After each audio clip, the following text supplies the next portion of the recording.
Bon, chers amis, moi je suis très content. Donc, j'ai une première question pour vous qui est simple, hein, qui fait office d'actualité 2023, qui a un peu de temps. C'est votre rebranding de Just Mining en Meria. Donc, on vous connaît à titre personnel, mais moi, c'est le profil des entrepreneurs. Donc, l'histoire, en fait, de la place de marché, la volonté de rebranding, un peu de. On en profite, on est avec nous, les offres que vous proposez, pourquoi c'est. En quoi vous aimez ce point d'attaque dans l'entreprise et dans les cryptos. Et voilà, un petit point sur Meria. Moi, j'aimerais. Thibaut, est-ce que tu veux t'en Ouais, charger? je peux commencer, je peux commencer.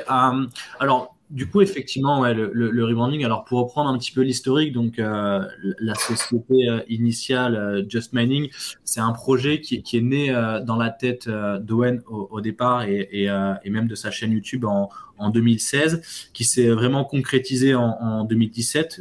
Pas très loin de vous, je crois que la création de Just Mining et Journal du Coin, le dépôt du Cabis, on a quelques mois d'écart, je crois qu'on avait regardé.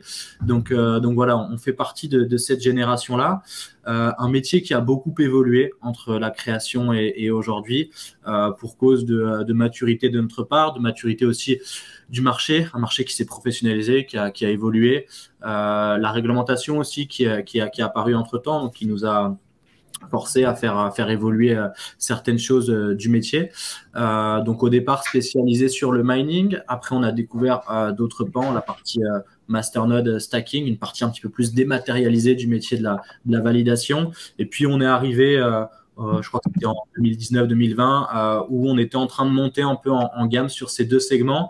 Et la professionnalisation du marché faisait que si tu voulais aller très loin dans l'expertise, tu pouvais pas faire les deux en même temps en fait, parce que le mining est un métier qui aujourd'hui est de plus en plus hardware industriel, à l'inverse du métier de stacking validator qui est beaucoup plus IT et financier. Donc si tu veux faire les deux, bah, c'est des compétences en interne différentes, c'est des moyens différents à se donner pour y arriver. Donc voilà, le choix a été fait de s'orienter nous dans la direction validation dématérialisée. Sans dénigrer le mining, hein, c'est pas que le mining est moins bien ou quoi, c'est par rapport à nous au ressenti du marché qu'on avait, aux compétences qu'on avait et à la vision. Ça semblait cohérent.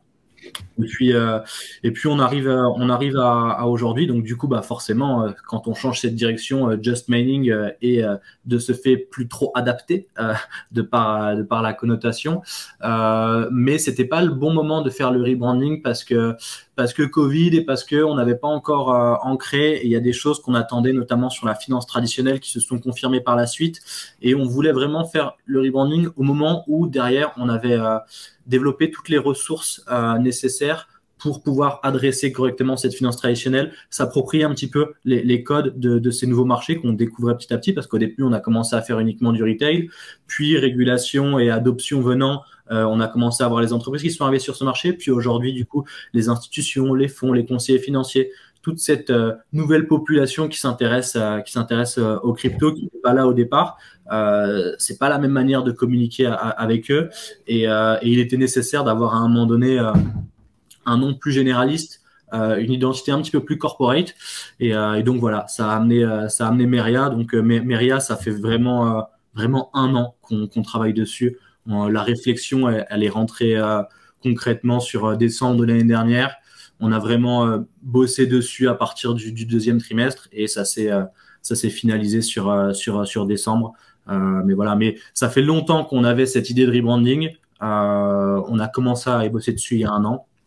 Et enfin, la première étape, parce que du coup, là, ce que vous voyez aujourd'hui, c'est simplement la première étape de ce rebranding. Hein. C'est la partie très visible avec la plateforme, avec le nom, avec l'identité. Mais il y a beaucoup de choses qui arrivent. C'est quelque chose qu'on a étendu sur toute l'année avec des nouveaux outils, des nouveaux produits, des nouvelles fonctionnalités. Une app aussi qui va enfin arriver. Donc voilà, il y a plein de choses qui vont se dérouler tout au long de l'année parce que, bah, comme on le disait en préambule, je pense que, en tout cas, ma conviction personnelle, c'est que on va être dans une année de construction. On va être un petit peu tranquille sur le marché, donc on aura le temps de build. Donc ça va être un petit peu l'idée. Je sais pas si vous m'entendez encore bien. Très bien. Okay. Très bien. Je ne savais pas parce que il y a Samy qu'on n'entend pas. Il y a Samy qu'on n'entend pas qui a fait une remarque. Non, j'avais juste dit, il y a quelqu'un qui a rejoint le stream, c'est normal. Non, tu l'as expulsé. Oh, c'est normal et c'est ma faute. Je suis en train de streamer. Je suis en train de streamer et tu peux l'expulser. Je viens de comprendre le pourquoi du comment. J'ai voulu streamer à la AON. J'ai fait ça. Avec il y a un peu de du l'action. coup, je suis live. Si tu veux, je quitte. Hein. À vous de me dire. J'ai juste voulu balancer un max d'audience et je suis quelqu'un Non, qui il n'y a pas de problème, t'inquiète. Non, c'était super, mais c'était une première. On a eu le sentiment de se faire hacker en direct. Ah ouais, j'étais en mode. C'est toujours sympa. Il y a un malin qui a vu le lien en haut et qui s'est dit super, je vais. Moi, j'ai vu vos deux têtes se décomposer et je me suis dit, ok, j'ai dit une connerie, mais je sais pas du tout c'est quoi. J'ai essayé de revenir. J'ai dit, Non, non, non, non. Non, non, pas de conneries. Donc ça, c'était en coulisses, mais tout va bien. Donc, Ok, est-ce que pour revenir sur le sujet, donc ça, tu nous as dit les origines, le rebranding, est-ce que vous nous décririez un petit peu l'offre? On peut partager l'écran d'ailleurs, hein, si je crois qu'il y a la possibilité de partager, de montrer un petit peu l'interface nouvelle et rafraîchie de Meria. Moi, j'ai vu qu'il y avait de la gestion sous mandat, il y a ensuite des possibilités d'achat et de gestion par soi-même. C'est custodian, donc je suppose que c'est quand même, voilà, c'est pas une offre custodian staking. Je suppose que la proposition de valeur, c'est de permettre à tout le monde de staker, de profiter des rendements du staking dans les cryptos de façon simplifiée, je suppose. Est-ce que vous nous décririez un peu l'offre? Alors, c'est particulier parce qu'on a différents types d'offres en fonction de la personne qui s'adresse à nous. C'est-à-dire qu'aujourd'hui, on est de plus en plus décentralisé. Il y a de plus en plus de personnes, surtout depuis FTX, qui vont prendre leur token et déléguer directement sur nos validateurs. Okay. Ça, c'est la première valeur qu'on fait. Notre job, c'est de maintenir un maximum de validateurs sur énormément de blockchains et on en a encore 6 qui vont être ajoutés, dont 2 sur Cosmos et 4 autres dans d'autres écosystèmes. Malgré tout, il y a certaines offres qu'on n'est pas capable de faire de façon non custodiane, comme par exemple aujourd'hui les nœuds Ether, avec l'accord qu'on a notamment avec Exaion d'EDF, on doit avoir le custodian sur les tokens et on est en train de travailler sur ce genre d'offre-là. Donc, notre offre, on va dire qu'elle s'adresse à 4 types de personnes. Premièrement, les gens qui savent gérer leurs tokens directement eux-mêmes et déléguer leurs jetons dans nos validateurs depuis la blockchain. Okay. La deuxième chose, c'est ceux qui n'ont pas cette compétence-là peuvent ouvrir leur compte sur notre plateforme, valider leur KYC et utiliser notre outil qui permet d'acheter ou de vendre directement par carte bleue ou par virement bancaire des tokens et de les staker, de les déléguer ou alors de faire du lending. Tous les différents produits qu'on propose, en fait, le but, c'est de faire travailler des crypto-monnaies sur du long terme sur nos différents outils. Là, le troisième outil, c'est à partir d'un certain niveau et un certain volume financier, on peut faire du mandat de gestion. Que ce soit quand on travaille avec des conseillers en investissement financier ou que ce soit quand on travaille avec des gestionnaires de patrimoine. Au-dessus d'un certain volume, ces personnes-là ne veulent pas du tout s'en occuper. Et à ce moment-là, ils peuvent nous déléguer la gestion pure et dure de leur capital, finalement. Et la quatrième proposition de valeur qui ne s'adresse pas aux clients directement, et donc cette fois-ci, on ne vise pas les particuliers, les institutions ou les entreprises, c'est vraiment le côté technique. Il y a des blockchains qui ont besoin de soutien durant leur phase de testnet. On ne va pas apprendre ça à Sam, il connaît ça au moins autant que nous. Et pour le coup, on arrive à ce moment-là, on intervient sur des blockchains qui ne sont même pas encore au mainnet. Et à ce moment-là, on s'occupe simplement de monter un validateur. Et nous, notre engagement, c'est avoir un validateur sur le sol français avec un bon uptime, quoi, finalement. Ok, c'est super. Ça, c'est les 4 pans, 3 qui sont très axés clients et 1 qui est axé technique. C'est d'ailleurs comme ça qu'on s'est fait un peu connaître avec Elrond, puisqu'on a démarré le réseau, on a fait partie des premiers et c'est ce qui fait qu'on a autant de place sur ce réseau-là. Et il peut y avoir du rendement en plus, hein, à participer au testnet. Il peut y avoir une problématique, peut-être des airdrops. Il y a des testnets qui sont incentivés, tout à fait. Bah, en fait, de toute façon, c'est toujours pareil. Plus tu te positionnes tôt sur un projet, plus tu as un potentiel de performance qui est intéressant. Mais après, tu prends aussi plus de risques. Tu vas avoir plus de casse quand tu rentres très, très tôt. Mais effectivement, si ça fonctionne, tu fais un levier plus intéressant, quoi. Quels sont les 6 réseaux que vous avez sélectionnés? Pour l'instant, quels sont les réseaux que vous avez sélectionnés? Ceux qui arrivent, je sais pas ce qu'on peut. J'ai cru que tu allais dire les noms, mais pour l'instant, on ne peut pas dire les noms. On peut bien, ouais. Tu sais très bien que si on ne leak pas quelque chose, Benoît va nous fumer. Oui, moi je vais être furieux, hein. Je vais essayer d'y revenir d'une façon ou d'une autre. Même le prochain listing, on peut pas. Non, j'ai l'impression que je suis dans votre camp. T'as pas honte, on peut rien dire. Non, vous avez les technologies actuelles que vous avez, les réseaux que vous supportez. Énormément de Tendermint. Ok. Puisque c'est l'un des écosystèmes dans lequel on croit énormément en ce moment et dans lequel on se développe beaucoup. D'ailleurs, on voit pas mal de projets quitter leur blockchain actuelle pour rejoindre. On voit d'ailleurs pas mal de projets Solana, enfin bref. Et, système Cosmos, donc. Ouais, système de tout ce qui est Cosmos. Et à côté de ça, on a naturellement toutes des classiques, que ce soit sur Ether, puisque ça prend une place énorme, Matic. donc Polygon. Ah, ouais. Et on a également d'autres. Alors ça, c'est une problématique qu'on a également, c'est qu'il y a plein de réseaux sur lesquels on aimerait être présent, mais tu as un minimum de tokens à avoir qui fait qu'on ne peut pas lancer notre validateur dans un premier temps. Et donc, généralement, on travaille avec des partenaires et tant qu'on n'a pas le minimum de tokens requis, on va déléguer chez un partenaire à nous jusqu'à ce qu'on ait les minimum requirements sur la quantité de jetons à avoir pour opérer notre nœud. Et là, notre équipe IT va commencer à lancer notre validateur et à opérer nous-mêmes la sécurisation des blocs. Mais bon, je ne vais pas faire la liste de tous ceux qu'on a sur Cosmos. On a pas mal de stacking soft. Les plus récents qu'on a eu, c'est Axie Infinity ou The Graph, où c'est du stacking simple sur la chaîne. On fait pas mal de masternode également. Quand je dis masternode, c'est une autre forme enfin, c'est pas de la délégation. Donc, on n'est pas sur ce qu'on appelle un validateur, mais bel et bien une node. Tout ce qui est énergie, du Dash, du Firo, qui s'appelait également Zcoin à l'époque, et du Horizon.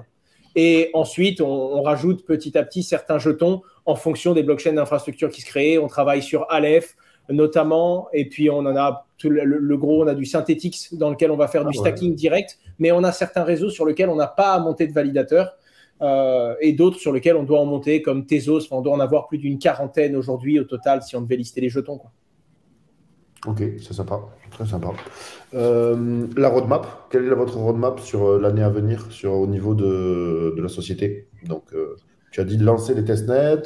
Quels sont vos grands enjeux en fait 2023? Ensuite, je vais venir sur les choses drôles. Hein. Ça sera comment ça s'est passé pour vous en perso? Bah, tu nous l'as dit de toute façon en préambule. Tu nous as dit que tu allais essayer de. Sur la roadmap, Thibaut, si tu veux te positionner. En fait, il y a deux grosses étapes. Si tu veux. Le rebranding avait 3 étapes. Donc là, on a dévoilé la première. La deuxième est une refonte vraiment produit où on va retravailler le parcours d'investissement que tu as sur la plateforme parce qu'il n'a pas trop évolué encore. On a toutes de nouvelles fonctionnalités qui vont arriver, dont une qui est top et qui n'existe pas aujourd'hui sur le marché, qui va vraiment permettre de piloter son portefeuille d'une manière un petit peu différente et assez ludique. Ça va être assez sympa. On va vraiment appuyer aussi la délégation parce que du coup, bah voilà, forcément, nous, notre position, on reste à la base une boîte tech et convaincu par la décentralisation. Donc, on va vraiment appuyer ce point-là parce que il y a de plus en plus de gens qui sont éduqués sur ces thématiques-là. Donc, ça fait de plus en plus de sens d'aller chercher de la volumétrie à ce niveau-là. Donc, on va développer une page où les gens pourront directement connecter leur wallet Ameria et aller faire de la délégation sans avoir à créer de compte, sans avoir à se connecter. Donc, ça, c'est assez intéressant.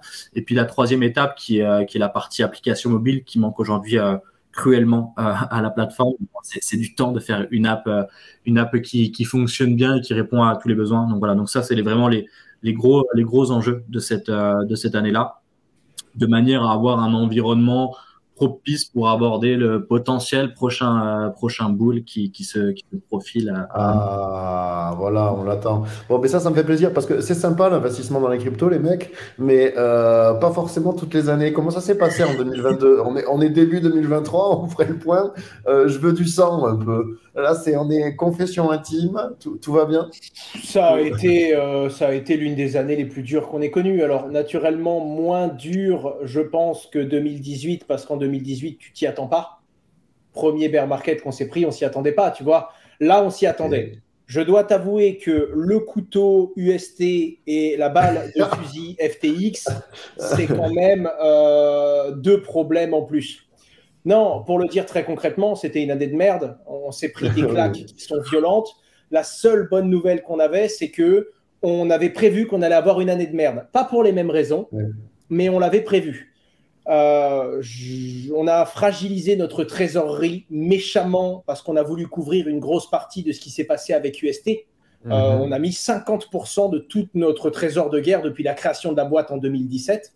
Donc, ça te fragilise, mais tu dis, bon, bah, ça fait partie du jeu. Tu vas mettre un peu plus d'1,5 million d'euros sur la table. Ça fait partie du jeu. Hein. Notre promesse, c'est pas qu'il n'y aurait pas de problème, mais c'est que quand il y en a un, on est le premier rempart à ces problèmes-là. Et derrière, FTX, coucou. Bon, ça fait partie du jeu. Le truc qui est rude, c'est toujours pareil. Certains cherchent le bottom, nous, on cherche le point de capitulation.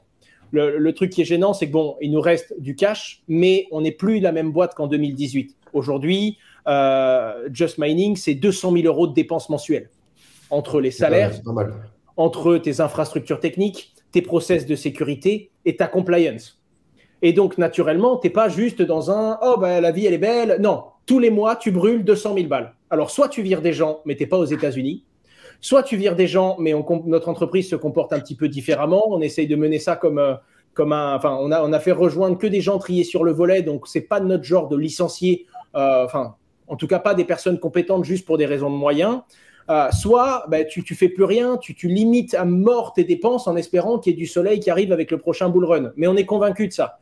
Cette musique, on la connaît. Certains nous disent ouais, on ne sait pas si on va survivre. J'ai envie de leur dire ouais, même musique qu'en 2019, même musique qu'en 2015 quoi, finalement. Hein. C'est bon, on commence à le connaître, ce cycle, on l'a douillé, on va bouffer des pâtes pendant 12 à 24 mois. Je vois Samy, il sourit, donc on est peut-être sur 36 mois. Mais bon, la réalité, c'est qu'il y a des moments qui sont compliqués, mais c'est également ce qui fait que de jeunes acteurs comme nous ont pu performer autant. C'est parce qu'on commence à connaître cette musique, on commence à connaître cet écosystème, on commence à savoir où on va et ce qu'on fait. Maintenant, on n'a pas les mêmes dépenses. Et c'est vrai qu'un bear market de 36 mois et un bear market de 6 mois, quand tu dépenses 200 000 euros par mois, ce n'est pas le même. Et donc, naturellement, qu'est-ce qu'on fait ? Déjà, tu augmentes heureusement, on a des revenus récurrents, hein, on sait ce qu'on dépense, mais on a également des entrées tous les mois qui sont automatiques. Ensuite, on peut réduire l'exposition qu'on a sur tout ce qui est software et sur tout plein de développement, en fait, des outils de développement et des nouveaux chantiers qui nous coûtaient de l'argent qu'on voulait développer pour l'avenir. Et là, pour la première fois, on se dit, OK, on ne veut pas freiner. Même si on a un bear market de 1 an à 2 ans, on refuse de freiner. Et donc, on va non seulement garder toutes nos équipes, mais on va recruter. C'est ce qu'on a fait au début du bear market. Hein. Il y a 6 mois, on a annoncé le plus gros recrutement qu'on ait jamais fait, puisqu'on a recruté sur toutes nos boîtes environ 30 personnes. Je parle de Meria, Descoin et les autres. Oui. Il y avait une question dans le chat à ce propos sur les recrutements. Si vous recrutez, Meria recrute sur la partie développement d'applications, par exemple. Je pense que c'était un début de chat. Écoute, c'est peut-être le seul endroit où on va encore ouvrir un poste. Ah, bien vu. Bon, écoute, on a un sniper dans le chat. On l'a annoncé dans notre rebranding, hein, c'est en 3 étapes, comme Thibaut vient de le dire. Et il y a une des étapes, c'est en fin d'année, le lancement de l'application, qui ne sera pas une application de monitoring. Alors, il y a du remote autorisé pour beaucoup de gens, mais une partie de la semaine obligatoirement en physique. Ce n'est pas un jeu vidéo. On parle d'argent. On donne des informations qui sont confidentielles. On veut connaître les gars, savoir où ils habitent, savoir comment ils sont dans la vie. On doit avoir un environnement et une équipe solide et saine. Et pour ça, on doit connaître toutes les parties prenantes humaines qui travaillent à l'intérieur. Donc oui, il y a du remote parce qu'on donne de la flexibilité. Mais en attendant, il doit y avoir une présence au bureau. C'est important de se connaître, c'est important de se parler, c'est important de bouffer ensemble, c'est important de connaître les gens avec qui on bosse. Et c'est comme ça qu'on fait ici. Et c'est pour ça que le gros de notre équipe est derrière ce mur, quoi, hein, parce qu'on veut savoir avec qui on travaille. Et au-delà de ça, c'est la culture de la boîte qui a été créée comme ça. Enfin, depuis J1, on est dans des bureaux tous ensemble. Quand tu regardes, aujourd'hui, on est encore basé géographiquement à Metz. Sur tout l'effectif, il y a peut-être 10% ou 20% qui vient de la région. Tout le reste vient de toute la France. Alors au début, ils demandent à faire du remote ou à venir de manière partielle. Et puis progressivement, ils restent de plus en plus à Metz et de moins en moins où ils étaient au départ. Et puis ils finissent par s'installer ici parce que le but, c'est aussi de créer une émulsion et c'est un petit peu plus qu'une entreprise traditionnelle. Enfin, globalement, c'est le véritable esprit qu'on peut retrouver dans la crypto et ce pourquoi on est là. Il y a toute la partie qui nous intéresse, la partie tech ou quoi, mais il y a aussi cette bienveillance et cette passion qu'il y a dans l'écosystème qu'on essaye d'inculquer et qu'on retrouve chez nous. Les gars qu'on recrute sont animés et partagent cette fibre-là, quoi. Mais nous avions eu la chance de venir dans vos locaux et c'est vrai qu'il y avait une belle ambiance, ça donnait une énergie folle, beaucoup de travail, mais quand même une bonne entente. D'ailleurs, vous allez devoir revenir parce qu'on change dans 1 mois. Vous allez être obligé. On part dans un truc beaucoup plus gros. Je vois quelques messages. Non, il y a des gens qui ont raison dans le chat. Il y a des gens qui disent c'est dommage qu'il n'y ait pas autant de télétravail, mais c'est un monde qui est très particulier où les informations et l'actualité est rude. Ensuite, c'est un monde où il y a de l'argent. C'est pas un jeu. Et pour finir, ça nous ressemble pas de faire un virement à la fin du mois pour acheter 35 à 40 heures d'une compétence.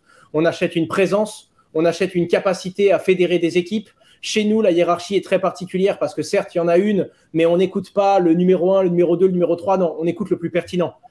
Et donc, naturellement, on veut avoir une énergie et on veut que les gens soient là. Pas tout le temps. Hein. D'ailleurs, il y a une grosse partie de nos équipes qui sont là que 2 jours par semaine. Mais il faut qu'à un moment dans la semaine, on puisse retrouver tout le monde. C'est aussi important pour avoir une grosse équipe. Mais naturellement, je comprends tout à fait qu'il y ait des gens qui aujourd'hui vivent d'un full télétravail à l'autre bout du monde. Et c'est un modèle qui fonctionne pour beaucoup de boîtes. pour nous, c'est pas ce qu'on essaye de créer. Et plus on est régulé, plus on est structuré, plus on se dit, ouais, c'est important de se regarder dans les yeux, de savoir à qui on a affaire et de connaître les gens avec qui on travaille. Parce que les gens, enfin, chez nous, c'est pas juste 35 heures de compétences qu'on paye à la fin du mois par un virement, quoi. C'est important de savoir qui est la top. Tu vois, parce que dans la plupart des hacks des entreprises, il y a souvent un inside job. Si tu regardes en fait les hacks des places de marché, c'est souvent. Donc c'est vrai que c'est quand même important de se connaître. Sur des entreprises financières ou même des entreprises de manière générale, hein, tu as 80% des failles qui viennent d'une erreur interne. Hein. C'est souvent ceux qui sont visés d'ailleurs par le phishing ou des trucs comme ça, mais c'est ça. C'est rarement des failles directement qui sont exploitées sur des sites parce que c'est beaucoup plus compliqué d'aller chercher une faille sur un site ou sur une infra, alors qu'envoyer un mail, faire du phishing ou quoi, ça demande beaucoup moins d'énergie, beaucoup moins de ressources et c'est là où tu vas avoir le plus en termes de ROI, c'est plus intéressant, quoi. Et je sais qu'on vous avait invité aussi une fois et vous aviez fait du recrutement, donc notamment sur la sécurité. Et donc je sais que vous avez mis des process en place, donc qui font que je suppose que la faille humaine a été réduite à sa portion congrue. En tout cas, c'est un peu comme comment ça s'appelle? Je vais dire une bêtise. Enfin, c'est des tests monkey qu'on fait en interne, en fait, si tu veux, où on essaye de se trapper entre nous. C'est-à-dire que l'IT... Vous devez m'attraper régulièrement, non? Je te donne un exemple. Notre IT officer essaye de nous trapper. C'est-à-dire qu'il crée des faux mails, c'est des pratiques pour rester agile, en fait, si tu veux. Et il essaye de nous attaquer. Non, celle-là, les filles de ta région. De toute façon, à Metz, tu n'y crois pas, d'accord? On présente ça. À chaque solution, ça va. Celle-là, elle est terrible. Hein. Donc voilà, non, tu as les trucs les plus dangereux qui sont des trucs d'éducation. On a des formations internes sur la sécurité et sur la compliance, dans lesquelles on a souvent des formats. Et après ces formations, on a des tests. Pour la direction, c'est de la compliance. Et la sécurité, ça concerne tout le monde. Et du coup, ça m'est déjà arrivé de recevoir, envoyé par notre directeur de la sécurité, un faux mail de notre directeur de la sécurité, qu'il envoie avec un faux mail qu'il a eu. Et ensuite, à la fin de la semaine, il arrive, il monte un tableau, il dit voilà, on a réussi à choper lui, il a cliqué, lui, il m'a filé son mot de passe, toi, j'ai réussi à choper tes accès. Et du coup, petit à petit, tu commences à te challenger et tu as un peu le mur de la honte à la fin de la semaine où tu vois qui s'est fait taper. Et du coup, il nous donne les clés pour nous améliorer. Et c'est vrai qu'une grosse partie de la sécurité, et je ne m'en rendais pas compte, c'est juste de la vigilance, de la prudence et des bonnes pratiques constantes, quoi. Tous les deux? Moi, je me suis déjà fait taper une fois. Ouais. Ben, il nous a rejoint il y a 4 ans, hein, quand on pensait avoir une sécurité au top niveau, alors que... Moi, pas. J'ai failli sur un truc, mais il y a un mail qui est passé avec un lien et juste le mail, je l'ai ouvert, je dis je regarderai plus tard et je ne l'ai jamais re-regardé. Et c'est terrible aussi parce qu'ils nous attaquent quand c'est le pire moment. Je te donne un exemple. Toi, tu es dans ta sauce, tu as FTX ou tu as UST, tu es vraiment dans la merde, tu as des problèmes, tu dois gérer plein de choses. Bah, lui, ça ne concerne pas l'IT, donc il te fait un phishing à ce moment-là. Parce que tu n'as aucune excuse, même si tu étais pris, même si tu étais mal, pour avoir cliqué sur un phishing. Et donc, il dit, je suis désolé, c'est pas bien, c'est pas beau, je sais que vous êtes déjà suffisamment mal, mais c'est dans ces moments de vulnérabilité où, généralement, tu te prends une douille. Ok, j'ai un autre pôle de dépenses pour vous. C'est le pôle réglementaire en 2023, vous le sentez comment? Je veux dire, je crois... Non. Mais en 2022, 2023, 2024, 2025, c'est ce pôle-là de... Non, mais il y a peut-être, d'ailleurs, l'évolution en fait de ce pôle, de la réglementation, l'impact de la réglementation sur les entreprises, dans votre cas particulier à vous, qui est peut-être pas le même pour tout le monde, mais qui est quand même représentatif du secteur crypto. Hein, parce que je sais que tu as fait des vidéos en ce moment, vous avez élevé la voix, donc il y a un amendement qui doit être voté. Alors moi, je suis très pessimiste sur ce point-là. Mais vous avez sans doute des retours. Je pense que souvent, la réglementation est censée... elle se prône comme une protection du consommateur et favoriser l'adoption des cryptos. Pour moi, elle a l'effet inverse à celui escompté. Mais bon, je souhaite qu'elle nous facilite la vie et que ça marche bien. Mais voilà, qu'en est-il? C'est dur parce qu'on ne sait pas ce qui va être voté le 24 et la réalité, c'est qu'il devrait y avoir une précision de ce texte et théoriquement, ça ne concerne pas les PSAN en question. Donc nous, ça ne devrait pas nous emmerder. Oui, parce qu'en fait, ça va emmerder les petits. C'est ça. Et surtout, pour être franc, ça fait 2 ans qu'on prépare notre mise en agrément. Dès qu'on a eu l'enregistrement, on a commencé à staffer et à acheter les softs nécessaires pour aller vers de l'agrément. Donc, je sais que c'est un truc que j'ai pas suffisamment souligné dans ma vidéo sur ma chaîne, mais enfin, on fait pas une vidéo pour dire ça craint pour Meria et CoinHouse, tu vois ce que je veux dire. On a également des plus petites boîtes, on a également des initiatives, et puis on se voit également, Thibaut, Laurent et moi, dans la cave à Florange il y a 3 ans. Si cette loi-là, elle était passée, on n'existe pas. On se lance pas dans la crypto, on n'en parle pas, on fait pas de boîte, on crée pas d'emploi. Et donc, tu sais, tu as un peu les boules de te dire, tu peux pas juste penser qu'à ta gueule parce que tu es de l'autre côté de la barrière. Pense à tous ceux qui sont de l'autre côté et qui essayent de passer, tu vois. Et c'est un peu comme ça qu'on l'a vu et c'est pour ça qu'on s'est dit, voilà, cette proposition est aberrante parce qu'en plus, tu n'as même pas l'excuse de dire, ouais, ça tue les entreprises, mais ça aide les consommateurs. Non, là, ça profite à personne, ça profite aux boîtes à l'international. Point barre. Bybit va avoir plus de clients, fin de l'histoire. Tu vois, il n'y a pas de, Ça y a va pas de peut-être magie, quoi. ça va peut-être profiter aussi une barrière à l'entrée à ceux qui l'ont, l'agrément en France. Ouais, c'est sûr, mais Oui. ça va aussi limiter la portée de ta voix parce que si tu es, Moi, je trois suis acteurs d'accord. finalement à pouvoir passer à l'étape d'après, au final, on va être à 3 acteurs crypto à se battre. Alors, effectivement, on aura peut-être un peu plus de part de marché, mais du coup, on limite l'essor et le développement que peut prendre ce marché. Le but, c'est qu'il y ait d'autres boîtes qui se créent, de créer des émulsions et de créer une industrie qui a de la taille. Si tu bloques tout de suite, ça va être très compliqué de développer cette industrie, en tout cas de la développer en France. Elle se développera, mais elle se développera ailleurs. Et après, on fera les mêmes constats qu'on fait aujourd'hui sur d'autres segments. Mais Non, puis, d'ailleurs, enfin, oui, pardon. Metz, c'est pas loin du Luxembourg. Vous avez Non, jamais bah, eu une on a, tentation on a une boîte qui est là-haut parce qu'on ne pouvait pas la construire en France à l'époque, mais ouais, sur toutes nos boîtes, on doit avoir un peu plus d'une centaine de personnes. On a 4 personnes au Luxembourg, on a laissé tout le monde en France. Bah, enfin, on a eu du cul, on est arrivé au bon endroit au bon moment, on a gagné de l'argent, on a voulu rendre au système ce qu'il nous avait donné, quoi. Et puis terminer la partie en disant on a apporté quelque chose et on a essayé, parce que je dis bien essayé, j'ai l'impression de gratter un mur en métal avec une petite pièce. Genre, c'est ça ma contribution, je gratte le mur. Mais voilà, on a essayé de participer à la construction de cet écosystème et oui, enfin, en tout cas, c'est sûr que en fonction de ce qui va être posé le 24 janvier, ce sera pour Meria et pour nos boîtes déjà enregistrées, c'est du pain béni. On aura une barrière à l'entrée, ça nous aidera encore plus. Après, un jour ou l'autre, en fonction de comme c'est difficile, on devra partir, on le sait. Mais on essaye de retarder ce moment-là. Et on partira que quand on n'aura pas le choix et quand on dira, voilà, là, vous nous mettez pied au mur, c'est soit on meurt, soit on part. Et là, on partira. Ok, bon, mais pour l'instant, en tout cas, vous faites tout pour rester. Vous estimez que c'est encore jouable et vous verrez un pied après l'autre. Ouais, puis enfin, on a cette image aussi, on a cette image de français, donc on la pousse jusqu'au bout. Ouais, puis ça a été posé depuis le départ, de toute manière. On avait dit, nous, de toute façon, tant qu'on peut rester, on reste. Le jour où on peut plus se développer comme on le souhaite, on partira. Et la réalité, c'est qu'on a déjà le réseau. S'il faut partir ailleurs, on a déjà regardé, on a déjà sondé. On sait dans quelle direction il faut aller s'il faut partir parce qu'on ne perd pas. Parce qu'aujourd'hui, tu as des clients, tu as des employés, donc tu as des responsabilités aussi vis-à-vis de tout ça. Et les 7 ans sur lesquels tu as charbonné pour construire ça, tu n'as pas envie qu'ils te tombent en fumée pour une loi qui est posée stupide, qui est portée par des gens qui n'y pompent rien, avec une volonté de nuisance, moi pour moi, qui est assez certaine, qui vont protéger personne, si ce n'est les gens qui ont fait des gains, ils vont les protéger. Voilà. Bon. Écoute, moi, je serais curieux de savoir quels sont vos coûts, quel coût ça représente sur vos structures, la réglementation, je veux dire la compliance. Je suppose que c'est un coût qui est quand même important. Si vous l'avez en tête. Je vais essayer de ne pas te dire un. Je l'ai pas en tête, mais tu dois être entre un quart et un tiers quand même. Hein.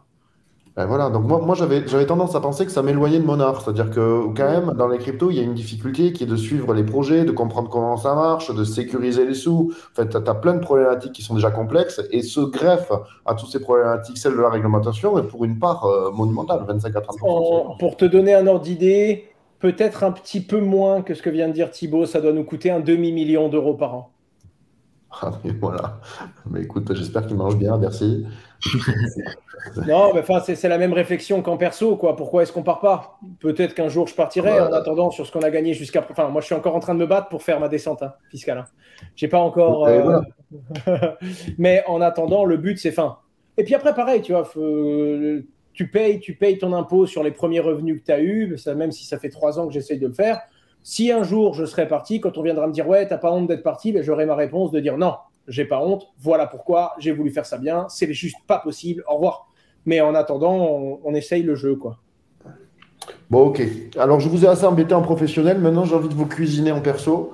Donc, j'ai évidemment plusieurs visions. Déjà, c'est les confessions intimes, hein. Vos pires erreurs, coup dur 2022. On fait un petit récap. Qui s'est saucé? Je peux commencer, hein. Moi, je me suis fait saucer, alors, peu sur l'UST, plus conséquemment sur FTX. Et pour moi, je suis là depuis 10 ans dans les cryptos. C'était la pire année. Pas ma pire année en relatif, mais c'est franchement. Tu vois, J'ai c'est du gros facile. livre sur FTX si tu veux, hein. J'ai du croustillant. Ah, mais oui, mais je veux. J'ai du jamais liqué, hein. Non, alors, nous, sur Meria, on s'est fait saucer sur UST, mais rien sur FTX. On a eu de la chance. Bien joué. On a vraiment eu de la chance là-dessus. Enfin, bien joué, Déjà, c'est juste de la chance, hein. 1 sur 2. C'est juste de la chance, hein. Enfin, c'est la réalité. Moi, en perso, je me suis fait très peu saucer sur FTX, mais beaucoup, beaucoup, beaucoup sur UST. Vraiment, j'ai perdu. 20% sur un stablecoin, c'était quand même, c'était du miel. Non, puis si tu veux, ouais, mais c'est même pas ça le truc. Parce que la réalité du problème UST, c'est pas Encore qui a merdé. Tu vois ce que je veux dire? Enfin, tu m'arrêtes, Samy, si je dis une bêtise, parce que je te vois sourire et je me dis autant tu connais, mais si je dis pas de conneries, c'est pas le protocole Encore qui a été un problème, c'est la spirale Luna UST et la compensation. Ouais. Donc, ce que je veux dire, c'est que oui, il y a un truc qui est certain. Le 20% était addictif, faisait rentrer des gros volumes, et ce très très gros volume a accéléré à mort la spirale infernale qui a fait péter le bordel. Mais c'est pas Encore qui a tué Luna, tu vois. Et là où c'est vrai, c'est que moi, j'avais peut-être 15% de mon capital dessus en sec, et j'avais une très grosse partie que j'avais mis du coup chez Meria. Et naturellement, bon, j'ai beaucoup moins perdu sur Meria, parce que sur Meria, c'était une partie du capital. Mais sur Encore en direct, j'ai attendu de régler les problèmes de l'entreprise avant de m'occuper de mon portefeuille. Et donc, quand je suis sorti, j'ai dû récupérer peut-être 30 cents par UST, tu vois. 30 ou 40 cents par UST. Et là, j'ai dit... Mais j'y croyais encore, tu vois. Pendant les 2-3 premiers jours où ça partait, tu sais, tu avais vraiment ce truc de « Non, mais c'est pas possible ». Tu vois ce que je veux dire? Enfin, c'est fou. Oui. J'avais vraiment le « Non, mais c'est trop gros, mais il reste 40 milliards de valo, ça peut pas péter ». Ça peut pas péter. 24 heures, hein. Franchement, je pense qu'en 24-48 heures, ils ont réglé plusieurs dizaines de milliards évaporés. Franchement, moi, c'était un des coups les plus durs, les plus monumentaux que j'ai vus. Et là, après, et puis là, je ne vais pas te mentir, dans la panique, j'ai switché beaucoup sur USDT. Et quand j'ai vu l'USDT qui commençait à dépayer, là, je te jure, je me suis levé, j'ai cru que j'allais mourir. Quand j'ai là, tu perds, parce que ma perte se chiffre à plusieurs millions de dollars en quelques heures finalement, si tu veux. Donc, j'arrivais même pas à imprimer et je l'ai pas process en fait. Je l'ai mis de côté en me disant bon, là, tu dois gérer l'institution, tu dois gérer tes gars, tu dois gérer les équipes. En plus de te faire défoncer la gueule toute la journée et de pas dormir, tu es sur BFM et ils ont fait un titre. Just Mining dans la tourmente. Venez. Enfin, le titre, c'était un petit peu faites la queue pour tirer votre pierre. Tu vois, genre, sans parler de certains médias qui se disent bon, ben, on peut faire un titre négatif, on rajoute Asher dedans. C'est le meilleur moment pour tirer sur une ambulance, c'est quand il est allongé et qu'il respire plus. Tu vois, enfin, ça fait partie du jeu. C'est comme ça, c'est normal. Malheureusement, c'est super triste, mais c'est le jeu que j'ai décidé de jouer en tant que c'est Asher et c'est Meria. Naturellement, les gars, ils sont en interne, ils sont en train de bouffer de la merde, très clairement, ça travaille dur. Tu as l'AMF qui t'appelle, tu as des moments, tu vois, c'est des trucs où, ok, on fait ça bien, les gars, un pied devant l'autre, la même rigueur qu'on fait d'habitude, et on avance. Et à côté de ça, tu ouvres les réseaux sociaux et tu as les boules en interne. Tu sais, quand on a un qui arrive, tu as vu ce qu'ils viennent d'écrire sur nous, eux. Ah, les gars, c'est comme ça, on se concentre sur ce qu'on a entre les mains. Tout le monde choisit, on l'avait déjà dit sur ce même live en plus, hein. Tout le monde choisit l'équipe parfaite pour réussir et pour faire des millions. Nous, on a constitué notre entreprise avec une équipe de personnes avec qui on veut être au fond du trou. Comme ça, quand tu es en face du mur et que tu es en face du problème, on se regarde en mode, les gars, on avait signé pour ça. Eh bien, maintenant, on travaille. Et c'est ce qui fait qu'on a reparti, mais c'est ce qui fait que ça nous a sauvés également en 2018. Tu te souviens très bien, Thibaut, il y a des moments où quand on comptait notre cash burn, on était à quelques semaines de pouvoir payer les murs. Donc là, quand les gens disent « Ouais, c'est la merde et tout, sur le marché, les cryptos s'effondrent, tu penses que le Bitcoin va mourir ?» Je sais pas, mais en tout cas, ce que vous appelez problème aujourd'hui, nous, on avait vraiment eu un moment où on avait 12 jours et on ne pouvait plus payer le loyer. Pas nos salaires, hein, le loyer. Donc, oui, il y a des moments compliqués, mais on a déjà connu plus profond, quoi. C'est ce qui fait que vous serez là pour le prochain bull, en fait. C'est-à-dire qu'il faut une conviction. Là, c'est le venin des no-coiners, hein. Moi, j'appelle ça le venin des coiners. C'est-à-dire ceux qui se réjouissent. Si tu es impliqué dans les cryptos et que tu joues vraiment ton capital et que tu y crois, c'est quand même très dur de passer à côté des mines en 2022 ou même sur la durée. Tu as forcément marché sur une mine ou deux, tout simplement parce que tu joues à balles réelles. En fait, tu es sur le ring, quoi. Et les gens qui sont dans les gradins, qui sont pas du tout sur le ring et qui n'ont pas de coin, évidemment qu'ils ont tendance, je veux dire, à chaque fois qu'il y en a un qui en prend une, tu vois, de se réjouir. C'est le venin des no-coiners. Ça arrive, ça. Non, c'est ça. Et puis ça permet de se sentir un petit peu mieux aussi, tu vois. Et puis après, malheureusement, je comprends le contexte, hein. Dès que tu es dans la civière, tout le monde te tire dessus. Donc dès que tu en vois un qui tombe dans la civière et qui t'avait tiré une pierre, tu veux lui en rendre une. Bon, après, il y en a quand même quelques-uns qui ont l'aspect ne jamais prendre de risques et tirer des pierres sur tout le monde.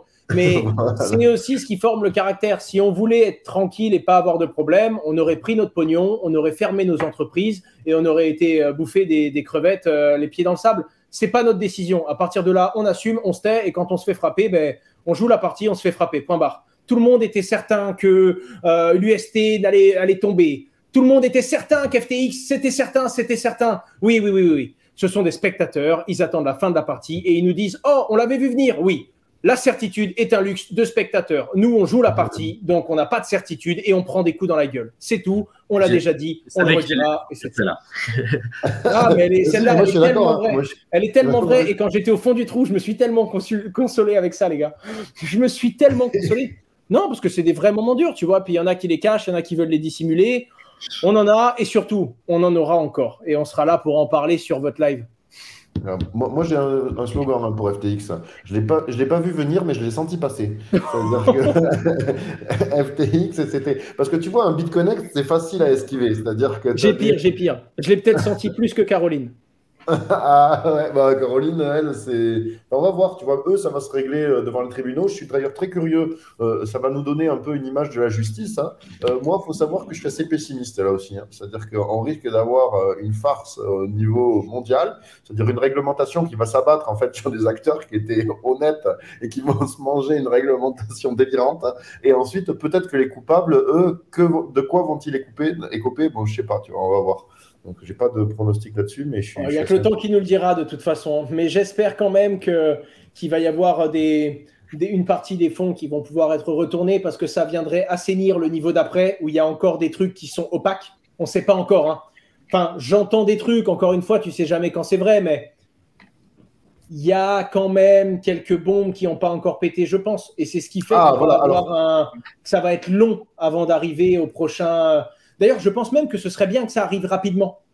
Tu vois, je préférerais que ça pète rapidement, tu vois, qu'on découvre, OK, lui, il est mort, Silvergate, oui ou non, Grayscale, oui ou non, Genesis, oui ou non. Du coup, les mecs d'en dessous qui attendent, oui ou non, vie, mort. Allez, on recommence.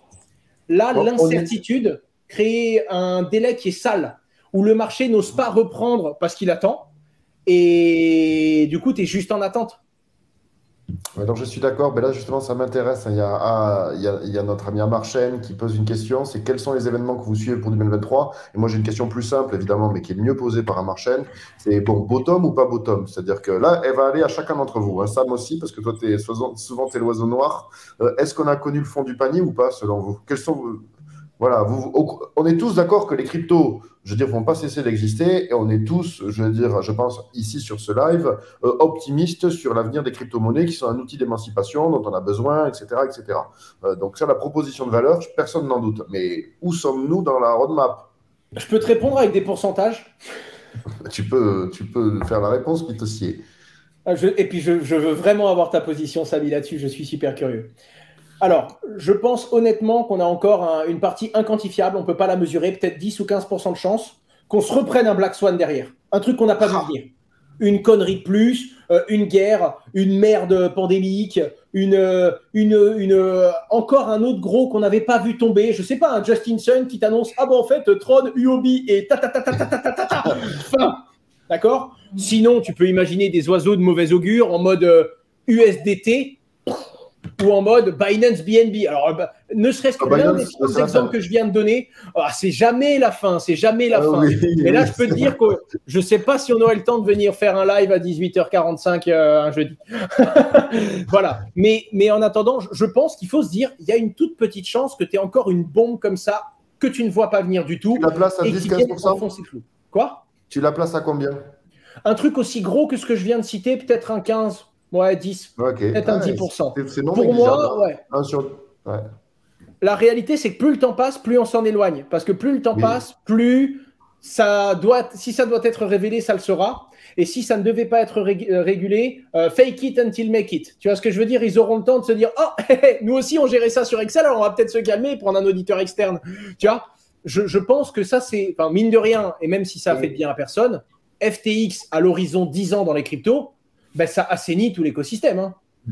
Oui. Je dis pas de conneries. Enfin, recommencer aux Bahamas et se dire, oh, je vais faire comme lui, mais je vais faire pire. Il faut vraiment avoir envie, quoi. Tu vois, parce que le mec, il est passé de milliardaire à va ramasser le savon, mon chéri. C'est dur. Tu vois, faut avoir envie de le prendre ton chemin. Et puis, la mine de rien, la prison, c'est quelque chose. Enfin, il est très très loin de son mid laner League of Legends. Hein. Ça va vraiment le calmer, je pense. Et c'est quand il va sortir de là, il va pas avoir la même vie. Mais d'un autre côté, ça c'est le 10-15%. Après, tu as un petit, je pense, un vrai 50% de chance que, pendant un an, ça va traîner de la patte. Pendant un an, ça va redescendre. On va rebondir entre 15 000 et 20 000. Peut-être que tu iras voir le 14. Peut-être que tu remonteras à 18. Peut-être que ça va stagner pendant 2-3 mois.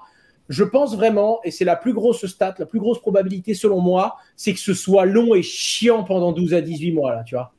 Qu'on aille voir un peu plus bas ou un peu plus haut, je ne m'attends pas à ce qu'on aille à 5 000 $. Je ne m'attends pas non plus à ce qu'on remonte à 35 000. Je m'attends à une bonne période chiante. Combien de temps, je ne sais pas, mais je m'y attends. Et ensuite, qui semble être le scénario le plus probable. Le plus probable, pour moi, c'est ça. Et ensuite, le deuxième plus probable, mais qui n'est pas le Black Swan, c'est tu déboucles. Silvergate, ça crève. Genesis, ça va pas. On découvre que d'autres boîtes étaient verrouillées. Ça meurt. Régulation plus violente. Tac. En gros, on vient mettre à plat, projecteur dans toutes les boîtes, des protocoles DeFi qui s'en sortent pas, qui meurent parce qu'ils n'ont pas la trésor. Des moments un peu compliqués. Et à ce moment-là, tu risques d'avoir une déboucle violente. Pourquoi pas un pic plus bas, en dessous de nos fameux 16-17 000, mais qui pour moi sera momentané. Parce que les vrais investisseurs et les vrais holders et builders attendent cette certitude-là pour venir buyback ta chandelle basse. Ça, c'est un scénario mars 2020, là, c'est un scénario le flash crash Covid. Je serais plus milieu d'année, fin d'année, tu vois. Et pour moi, tu as un flash crash. Et à ce moment-là, ton flash crash, c'est le dernier green d'assainissement avant de repartir à la hausse, durablement. Alors, pour préciser, parce que je trouvais que la question d'Antoine Marchène était sympa, c'était, tu nous as fait le scénario général, tu as parlé aussi des inconnus, c'est-à-dire qu'il y a les choses qu'on ne connaissait pas qui se révèlent et qui nous font cracher. Bon, ça, on peut pas. Donc, il y a forcément un pourcentage résiduel pour ça. Mais quels sont les événements que tu surveilles, que vous surveillez? Alors, on peut penser à Genesis Mining, par exemple, à Digital Currency Group. Donc, eux, c'est pas trop cool. C'est vrai qu'il y a notre. Tu en as cité quelques-uns. Justinson et CUOB. C'est pas les mêmes. Ouais, tu as ceux qui peuvent. Pour moi, dans les nouveaux titres, tu as les grandes familles qui ne doivent pas mourir. On est dans Game of Thrones, hein, très clairement. Hein. Les Targaryens, c'est Binance, d'accord. Derrière, tu vas avoir tout ce qui est la famille Stark. On va être sur du Bitfinex USDT. Ah oui. Tu as ton Binance avec ton BUSD. Tu as ton Coinbase. Alors, Coinbase, si ça meurt, là, je peux te dire qu'il n'y a pas. Ils ne vont pas dormir à la ECC, à la SEC, ils vont dormir encore moins bien que nous, avec l'USDC. Et tu vas avoir tout ce qui est Tron, parce que même si c'est très gros, ça pourrait tomber, ça pourrait faire beaucoup de mal. Et ensuite, tu n'es pas à l'abri d'un bug technique. Hein. Pour moi, tu as toujours le 0,1 du bug Bitcoin qu'on n'avait jamais trouvé. La blockchain Ether s'arrête et la gouvernance d'Ether est compromise depuis le passage en POS. Ça t'arrive. Dur. Donc, ces genres de choses-là, mais pour moi, c'est le moins probable. Et plus le temps passe, plus ça diminue. Mais l'homme qui se dit c'est impossible, c'est un homme qui a oublié qu'on a connu UST et FTX cette année, je pense. Et donc, si je te résume, tu as mis 10-15% de Black Swan bien sale, 50% à peu près de scénarios, on va dire… chiant à mourir. Ouais, voilà, ennuyeux, l'ennui. Ensuite, tu as rajouté une petite couche, là, je n'ai pas compris, de saleté, mais. Et il y avait un scénario positif. Je ne m'en souviens pas que tu. Alors, pour moi, les scénarios positifs sont dans tous ces cas. Même dans ton 10-15%, derrière, tu as ton scénario positif. Mais c'est ce qui fait que pour moi, on va pouvoir On n'est pas repartir. patient, tu sais. On attend encore quelque chose. Et pour moi, en réalité, l'un des pires scénarios, c'est les 18 mois d'attente plate parce qu'on ne sait pas. Je préfère un flash crash qui se pète la gueule dans 2 mois et qui nous donne de la visibilité dans 6. Plutôt qu'un 18 mois, bon, ça me ferait plaisir de ne pas voir mon Bitcoin à 8 000 $ à aucun moment. Mais ce que je veux te dire, c'est que je préférerais le voir à 8 000 demain parce que ceux qui s'y sont, parce qu'à 8 000, j'en rachète en fait. Tu vois ce que je veux dire? Alors attention, Non, ça dépend du Black Swan. mais Hein. il faut quand même avoir, parce que moi, il faut quand même avoir du stablecoin, enfin, ou du cash en réserve. Mais ça, Oui, je vous bah, ça dépend demanderai quel après. stablecoin. Hein. Si la quelles sont famille vos Stark elle se stratégies. fait exécuter, tu vas avoir des boules d'avoir Ah de oui, BTC. oui, non, mais hein. là. Eh oui, mais c'est ça qui est dur. Tu sais pas sur quel pied danser. T'as pas. En fait, celui qui vient et qui te dit ce qui va se passer avec la solution parfaite, c'est un menteur. Il n'y a Oui, que bien sûr. plein d'incertitudes que tu peux être dans le vrai. Ouais. Mais tu sais, c'est risqué aussi de ne pas être dans les cryptos parce que si ça se passe bien, tu passes à côté. Pour moi, il y a deux stratégies qui sont, on va dire, insensées. Et pour moi, il y en a une qui l'est plus que l'autre, mais c'est parce que je suis biaisé. C'est-à-dire que si tu as tout ton patrimoine dans les cryptos, bon, tu vas vibrer quand même. Hein. Et je te parle pas de stablecoin, hein, je te parle de vrais cryptos. Donc Depuis là, le début de l'année, je suis un électron, donc je suis prêt. Quand tu veux, je fais ce que tu veux. Là, voilà. Et l'autre scénario, c'est qu'il n'y en a aucune. Tu vois, c'est quand même partir du principe d'avoir la certitude que ça ne fonctionnera pas. Et je trouve que c'est bien présomptueux. Donc voilà. Et Non, surtout, c'est le seul truc sur lequel je suis convaincu. C'est bon. Hein. À chaque fois, j'ai eu ce sentiment. Oh, est-ce que je devrais garder mon Bitcoin? Est-ce que je prends un risque? Est-ce que c'est un effet de mode? Et à chaque fois, il repart et je me dis putain, je suis con, je le savais, j'ai pas chargé. Hein. 1 fois, 2 fois, 3 fois. Je me suis plus souvent réveillé en me disant putain, j'ai les boules, je le savais, j'en ai pas acheté assez, qu'en me disant oh, est-ce qu'il va mourir? Vraiment. Hein. Ça fait moi, je suis 7 toujours rentré ans trop tôt quand maintenant. même. Moi, je suis toujours Ça fait rentré 7 trop ans. tôt, à titre personnel, tu vois, dans les Moi, je crashs. suis toujours sorti trop tôt. Ah ouais. Et c'est le Bah, problème. moi, je sors trop tard et je rentre trop tôt, je sais pas. Bon, mais... Messieurs, je suis curieux, Thibaut, toi, quelle est ta Attends, vision? Samy avant quand même. Ah, salut, allez, Samy, toi. Il y a pas d'énorme différence. Moi, je pense que ça peut pumper là, dans les prochains mois, faire des trucs assez heureux. éphémères sur quelques semaines et nous donner l'impression qu'on est reparti pour un tour. Mais moi, je pense que sur les 12 prochains mois, c'est plutôt bearish, ça va stagner ou continuer de baisser. Je pense qu'on peut aller explorer un Les nouveau cadavres vont creux. remonter. Alors, les 5K, les 6K, clairement, je ne vois pas la chose tomber aussi bas, hein, en parlant de Bitcoin, bien sûr. Mais peut-être dans les cas les plus extrêmes, 10 à 11K, et c'est pas très grave. Je pense que sur les 12 prochains mois, on est peut-être condamné. Et si ce n'est pas ce qui se passe, bah, tant mieux, ça m'arrange aussi. Et l'année prochaine, je pense qu'on peut avoir ce climat qui perdure jusqu'à mi-2024. Et quelque chose comme ça, dans le pire des cas, tout 2024, et ça repart en 2025. Mais ouais, ça, c'est 12 à 18 mois de mou avec quelques rayons de soleil comme ce qu'on a aujourd'hui. Mais ça, c'est pas des choses que je vais exploiter vu que je ne trade pas. C'est pas mon truc. Donc, je regarde pas ça pour le moment. Ok, mais Voilà. je reviendrai sur les stratégies perso hein, mais de chacun. Mais ok, merci, Samy. Donc, tu rejoins quand même, en gros, l'hypothèse d'Owen, Entre 1 et 2 ans de plat, ouais. et qui te Entre paraît 1 le et 2 scénario ans. le plus probable. Pardon? Qui te paraît le scénario le plus probable, sachant que c'est Ouais. jamais une certitude. Ouais, bien sûr. Et comme je l'ai dit un peu plus tôt, ça m'arrangerait de me tromper. Hein. Si on repart à la hausse, tant mieux. Si on continue de creuser, bah, T'es prêt. tant pis. Tant pis. Après, bon, faut voir le bon côté des choses, mais bon, c'est pas, non, ça fait un peu connard de lister pourquoi c'est. En fait, il y a un peu moins de bruit, donc plus tu t'enfonces, plus tu peux voir quels sont les bons protocoles ou quels sont les protocoles qui sont bien construits, quels sont ceux qui arrivent à performer dans des conditions précaires. Ça te permet aussi de prendre de meilleures décisions, mais ça nous arrange pas et j'espère juste que certaines applications prometteuses puissent traverser cette période et continuer de shipper en bull market. Voilà. Non, mais toi, je connais ta stratégie, Samy. Je sais qu'en fait, le prix t'importe peu. De toute façon, tu as ta conviction qui est dans les cryptos et tu as ta société que, en fait, ton objectif, c'est de développer ça. Et donc, si tu développes bien ta société, le marché finira par repartir et normalement, tu profiteras du trend, tu vois. Et à court terme, les prix ont peu d'incidence. C'est presque philosophe, ça. Juste, tu regardes le Bitcoin en parallèle de notre conf. J'ai été surpris, là. Il a pris 600 Alors, depuis les qu'on a amis, commencé. allez, on y va, 600 là. $, depuis le début de la conf. Et mais ça, Regarde c'est trop bien. On va t'inviter plus souvent. Hein. Les commentaires s'en sont emballés. Tu sais, mais il y a des gens. Je vois un mec qui dit ouais, est-ce qu'on va voir le Bitcoin à 19 000 aujourd'hui? Je me dis, il déconne. Tu as toujours un mec qui. J'adore ça. Écoute. Ah, Et, bon, wow. et ça, par contre, c'est drôle, les gars, parce que même si c'est éphémère, ça vaut rien. Bitcoin qui prend ou qui perd 1000 $ aujourd'hui, je rejoins Samy, tu vois, tu peux avoir des folies dans un sens ou dans l'autre, éphémère, ça vaut que dalle. Mais c'est con, en ce moment, tu te lèves, ton Bitcoin a pris 1000 $, bah, ta journée est quand même meilleure. Dites-moi ce que vous voulez, ta journée, elle est quand même plus douce.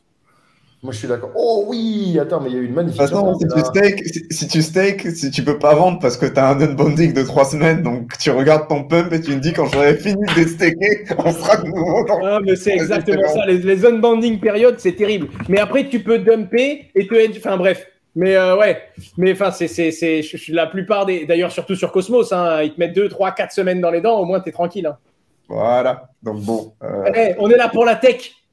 C'est pas mal quand même. Ça fait toujours plaisir d'avoir un jour de beau temps dans l'hiver. En tout cas, ça me rend pas triste. Et ça, c'est le plus important. Tu sais, il y a des gens qui me disent, tu te souhaites quoi pour 2023, toi? De la réussite, du succès? Et j'ai envie de dire, non, juste moins d'échecs. Tu vois, genre plus d'échecs. Je veux même pas que ce soit bien, je veux juste que ce soit pas plus triste. Tu vois, et ça se passe comme prévu.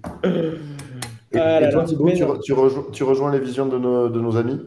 Écoute, moi, je suis un petit peu moins pessimiste. Moi, je n'ai pas l'impression. Je pense pas qu'on va devoir attendre aussi longtemps. Je pense qu'on va devoir attendre, mais je pense que, en tout cas, moi c'est les échanges et les retours que j'ai de la finance trad. On en fréquente de plus en plus des mecs qui ont la possibilité de rentrer fort et d'injecter vraiment de la liquidité et ils s'accordent tous un petit peu, pas bêtement, mais en tout cas, tout le monde voit ce fameux halving en ligne de mire. Donc, je pense qu'on retrouvera des couleurs un peu plus tôt. Moi, je pense que déjà d'ici la fin de l'année, si on a un nettoyage, parce qu'effectivement, il y a de l'incertitude aujourd'hui qui pèse et il y a des choses sur lesquelles on va devoir être fixé. Ça, je suis d'accord. Il y a aussi de l'incertitude plus globale économiquement dans le monde qui pèse aussi sur nous. Et aujourd'hui, force est de constater que notre marché est malheureusement encore trop petit pour pouvoir résister s'il y a un cataclysme au niveau économique global. Donc, on devra aussi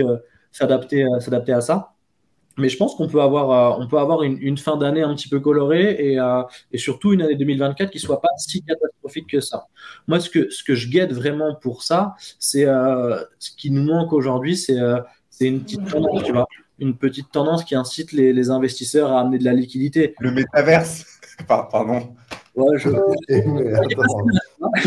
mais c'est vrai, mais quand tu regardes tous les gros mouvements haussiers ont été soutenus par une espèce de tendance. En 2017, on avait les ICO, après on a eu la DeFi, après on a eu les NFT, quelque chose qui justifie que les mecs injectent de la liquidité et s'emballent. Et ça, aujourd'hui, on n'a pas. On n'a pas, donc je pense qu'il va falloir attendre ça pour que, si on a de la couleur sur le marché, ça se transforme en quelque chose d'un peu plus fort. Mais j'ai pas l'impression. Moi, le scénario dans lequel on doit attendre 2 ans dans lequel il se passe rien, j'y crois moins. Et après, c'est vrai que ce serait chouette que ça se passe de cette façon-là, texto, qu'on ait un nouveau pump à partir de 6 mois post-halving, comme on l'a toujours eu il y a 4 ans, il y a 8 ans, il y a 10 ans. Avec Classico, c'est halving plus 6 mois. Enfin, ce serait impressionnant que ça se produise de nouveau dans des timings similaires, avec que ce soit aligné sur des modèles type stock to flow ou autre. Non, ce serait quand même impressionnant. Si on reproduit, je pense tout de même qu'il va y avoir quelques ajustements sur. Après, ouais, pardon. Il y a quand même une raison fondamentale à l'incidence des halvings, c'est que le halving divise par 2 l'offre de Bitcoin, qui est une pression baissière mécanique divisée par 2 tous les 4 ans. Donc c'est quoi la date exacte déjà de ce halving? Fin mars, début avril, je pense. Ouais. C'est 2024. Avril, mai. Ouais, 2024. Ah, ok, super. Ouais. Trop dégueu. Mais El Classico, c'est que 6 mois après le halving, c'est chaud. Hein. C'est-à-dire que donc c'est pour ça qu'il faut se positionner avant. Et pareil, tu vois, je me dis, plus il y a de gros entrants, plus il y a de gros acheteurs, plus il y a de génies et de vrais professionnels de la finance qui ont des certitudes sur ces cycles. Donc, plus le cycle va rester le même, mais va être anticipé, va être pricé. Ce qui me tue avec le cycle du halving, c'est de me dire que, ok, tu le vis une fois, tu n'es pas sûr. La deuxième fois, je n'ai pas attendu le halving pour acheter. Vous voyez ce que je veux dire? Oui, plus tu es certain moins tu attends, oh, le halving a eu lieu, il faut qu'on achète demain. Non, tu vois ce que je veux dire? C'est pour ça que je me dis qu'on peut quand même avoir un changement, parce que même si le trading peut donner certaines informations, la réalité fait que plus tu vas avoir des pros, plus tu vas avoir une professionnalisation du trading avec des volumes qui seront plus conséquents, une vélocité plus grosse, donc moins de volatilité, et des cycles de prédiction en mode oui, le halving va nous faire monter et descendre, qui seront faux parce que ce sera anticipé, pricé et sizé. C'est ce qui fait que je pense que ça ne peut pas descendre trop bas cette année, ou que si ça descend trop bas, il y a des professionnels qui vont profiter pour se positionner et enfin entrer. Et ensuite, quand les vrais pros, quand les gros fonds seront rentrés, ça ne descend plus aussi bas. Parce que les très gros ne perdent pas d'argent. Quand tu as un bonhomme, quand tu auras une société qui aura rentré 50 milliards dans les cryptos, à elle seule, elle va faire des buybacks, on le sait très bien. Moi, on en parlait, Samy, quand on s'était rencontrés, des projets qui, à eux seuls, ils avaient tellement de trésors, ils pouvaient faire monter ou descendre leurs tokens, ils achetaient, ils vendaient. Eh ben pareil, sur un marché aussi petit que celui-là, tu as 4-5 grosses banques qui se mettent d'accord, qui rentrent, et elles font la pluie et le beau temps. Et moi, j'ai acheté tellement bas que j'espère que ce sera le beau temps. Non, mais jusqu'à présent, ces gros acteurs, tu vois, ces whales qui manipulent le marché, eh ben, elles ont fini par sauter. Il y a quelqu'un qui dit, les professionnels, ceux qu'on pensait être les professionnels du précédent cycle, ils se sont fait rincer parce qu'en fait, il s'avérait qu'ils faisaient n'importe quoi. Et tu vois, les Triaro Capital, qui étaient quand même des gens de la finance traditionnelle, qui étaient portés au nu à un moment donné, bon. Je ne suis pas totalement d'accord. C'est vrai, il y en a plein qui se sont fait sauter, mais il y a aussi une autre réalité. Il y a des vrais pros qui ne disent pas qu'ils sont positionnés. Oui. Tu as des vrais pros qui ne vont pas dire sur Twitter « On vient d'acheter 2300 bitcoins de plus. Regardez, c'est la TX. » T'en as, c'est des gars. Ils gèrent l'argent de société. Tu vois ton fonds qui tweet « On vient d'acheter du bitcoin. » Non. Je pense qu'il y a des vrais gros qui prennent des positions, ils disent rien du tout. Et la réalité, c'est que même je pense que les gros qui viennent de la finance traditionnelle, il y en a beaucoup qui ont été surpris et qui sont venus par opportunisme et qui ont peut-être été dépassés par ce que le marché pouvait offrir, parce que tu étais quand même sur des perfs ou des temporalités qui sont vraiment différentes de ce qu'ils ont sur les marchés traditionnels, et tu peux avoir tendance à t'emballer et à te prendre dans la spirale un petit peu de l'appât du gain, et c'est un petit peu ce qu'on a vu en fait avec les gros, hein. C'est un empilement de plein de trucs qui font que à la fin ça devient trop compliqué à suivre. Mais si ces acteurs-là ils reviennent jouer la deuxième partie, ils auront aussi l'expérience du premier, comme nous aujourd'hui. Enfin, ton premier bull run, ton premier bear, c'est toujours le plus difficile, mais le deuxième, même s'il fait très mal, tu le prends déjà psychologiquement avec beaucoup plus de recul, et il t'atteint moins, en tout cas sur tes convictions. Donc je pense que là, on a beaucoup d'instits qui vont revenir et qui auront beaucoup plus de convictions sur la tech, qui auront pris le temps d'aller un peu plus chercher, qui auront beaucoup plus structuré leur approche, et qui auront certainement aussi éduqué des gens autour d'eux. Et en plus de ça, dans toutes ces institutions, tu as de plus en plus de mecs qui viennent de l'extérieur, qui sont peut-être rentrés avant dans la crypto, qui ont déjà grandi avec le développement de cet écosystème, et qui amènent aussi une approche un petit peu différente. Aujourd'hui, tous les acteurs traditionnels avec lesquels on discute, que ce soit des acteurs financiers ou même des entreprises traditionnelles, ils ont tous des mecs qui sont appétents à la techno. Donc, tu as plus cette réticence. Et d'ailleurs, moi, ce que je trouve intéressant dans cette phase-là, c'est que toutes les grosses boîtes qui commencent à s'approcher du Web3, elles n'ont pas spécialement fait marche arrière. Elles le disent un petit peu moins peut-être, mais en tout cas, elles sont tous en train de construire avec une approche qui est avec un peu plus d'humilité et un petit peu moins de marketing que ce qu'on a pu voir au départ. Donc moi, je vois encore des bons signes qui me disent, en tout cas, qui renforcent encore plus ma conviction, parce que de toute façon, cet écosystème va se développer, qu'on le veuille ou non, mais je ne suis pas si inquiet que ça pour la suite. Mais il y a quelqu'un qui a bien résumé, je trouve, dans le chat, c'est-à-dire que le premier bear market, tu le prends comme un drame, le second, tu le prends comme une opportunité. Et je trouve et c'est vrai que, en fait, moi, je connais peu de personnes qui soient entrées dans les cryptos. J'en connais plein qui ont pris des bouillons, hein, moi j'en ai fait partie, mais je connais personne qui en soit ressorti. Tu vois ce que je veux dire? C'est qu'à partir du moment où tu t'intéresses à cet écosystème, que tu comprends sa proposition de valeur, que tu mets le doigt dedans, en fait, tu n'en ressors plus jamais, parce que, franchement, si tu fais des transferts de valeur en crypto, c'est d'une simplicité et d'une efficacité qui est incomparable avec toutes les solutions traditionnelles existantes. Donc, en fait, c'est les gens qui s'en servent pas, qui n'ont pas mis le doigt dedans, ils se rendent pas compte de la portée du truc, mais quelqu'un qui met le doigt dedans, bon, en général, il espère évidemment faire des profits, et ça, le marché ne les lui offre pas toujours du premier coup, mais l'intérêt reste. Après, évidemment, on peut se reculer de l'écran quand on est en bear market et se rapprocher quand ça redevient un peu chaud, mais voilà. Moi, je voulais mettre, sur ce tour de table des prévisions, je voulais faire entrer quelqu'un que je lis beaucoup, qui est Arthur Hayes, qui est l'ancien CEO de BitMEX, qui est un mec de la finance traditionnelle, qui a créé un des produits structurés dans les cryptos, les perpétuels, qui est le plus utilisé, et lui, il pense que le bottom est passé. C'est-à-dire, alors après, il n'y a jamais 100%, mais et tout simplement parce qu'en fait, les gens vendent les cryptos qu'ils ont avant d'annoncer la nouvelle. C'est-à-dire que si on apprenait en fait un défaut de paiement de la part de Digital Currency Group ou de Genesis, en fait, au moment où on l'apprendrait, ils auraient déjà vendu la plupart des actifs. Et donc en fait, ça se passe maintenant. C'est-à-dire que là, si la news arrive après le mouvement de marché, selon lui, et que donc, pour lui, la plupart des mouvements de marché sont passés. Après, il s'est régulièrement planté, hein, des conneries, mais il se peut aussi que le bottom soit passé sur derrière nous. Et ce qui ne veut pas dire que ce sera une hausse, voilà, hein, joyeuse pendant un an. Ça peut être effectivement un marasme de 12 à 18 mois, mais peut-être que le bottom est passé. Et voilà. Moi, alors là, on arrive sur la fin du format, mais quand même, donc, on a parlé. Moi, je serais curieux d'avoir vos stratégies personnelles, messieurs. Parce que, alors, tu sais que tu m'as dit en coulisses que si jamais je te demandais ton top 10 des cryptos 2023, tes conseillers juridiques, Owen, t'avaient fortement recommandé de ne jamais te lancer dans un top 10 2023 parce que ça t'emmène plus d'emmerde qu'autre chose. Mais moi, j'ai quand même bien envie que tu me dises, je veux dire, quels sont les projets sur lesquels ou les secteurs, ou quelles sont vos stratégies. Ça vaut pour chacun d'entre vous, Sam, Thibaut, Owen. Moi, je veux savoir comment vous vous positionnez avec vos billes, skill in the game, sur quoi vous êtes positionné et sur quoi vous aimeriez vous positionner. Et si évidemment vous me faites un petit top, alors là, je suis trop content. Je réponds en dernier, ça minimise la responsabilité pénale. De ne pas faire de top? Non, je réponds juste après les autres, mais je répondrai comme tout le monde. Ah, d'accord. Et mais Sam, toi, tu te positionnes comment? On commence par toi, tu vois. Je veux dire, ta position actuelle et ta position future. Ton folio, toi, tu es plutôt pessimiste, stable. Et qu'est-ce que tu viserais? Sur quoi tu voudrais renforcer? Quelle est ta stratégie? Je sais que, par exemple, à titre personnel, tu regardes beaucoup les ZK-Proof. Tu vois, quelle est infra? Tu es plutôt infra. Metaverse, ça n'a pas l'air de trop t'exciter. Sam, on n'entend pas le son. Sam, il est essentiel. J'ai les nœuds qui tournent sur différents réseaux, donc Axelar, Osmosis, Cosmos. Donc j'ai une exposition à ces différents projets que j'apprécie bien.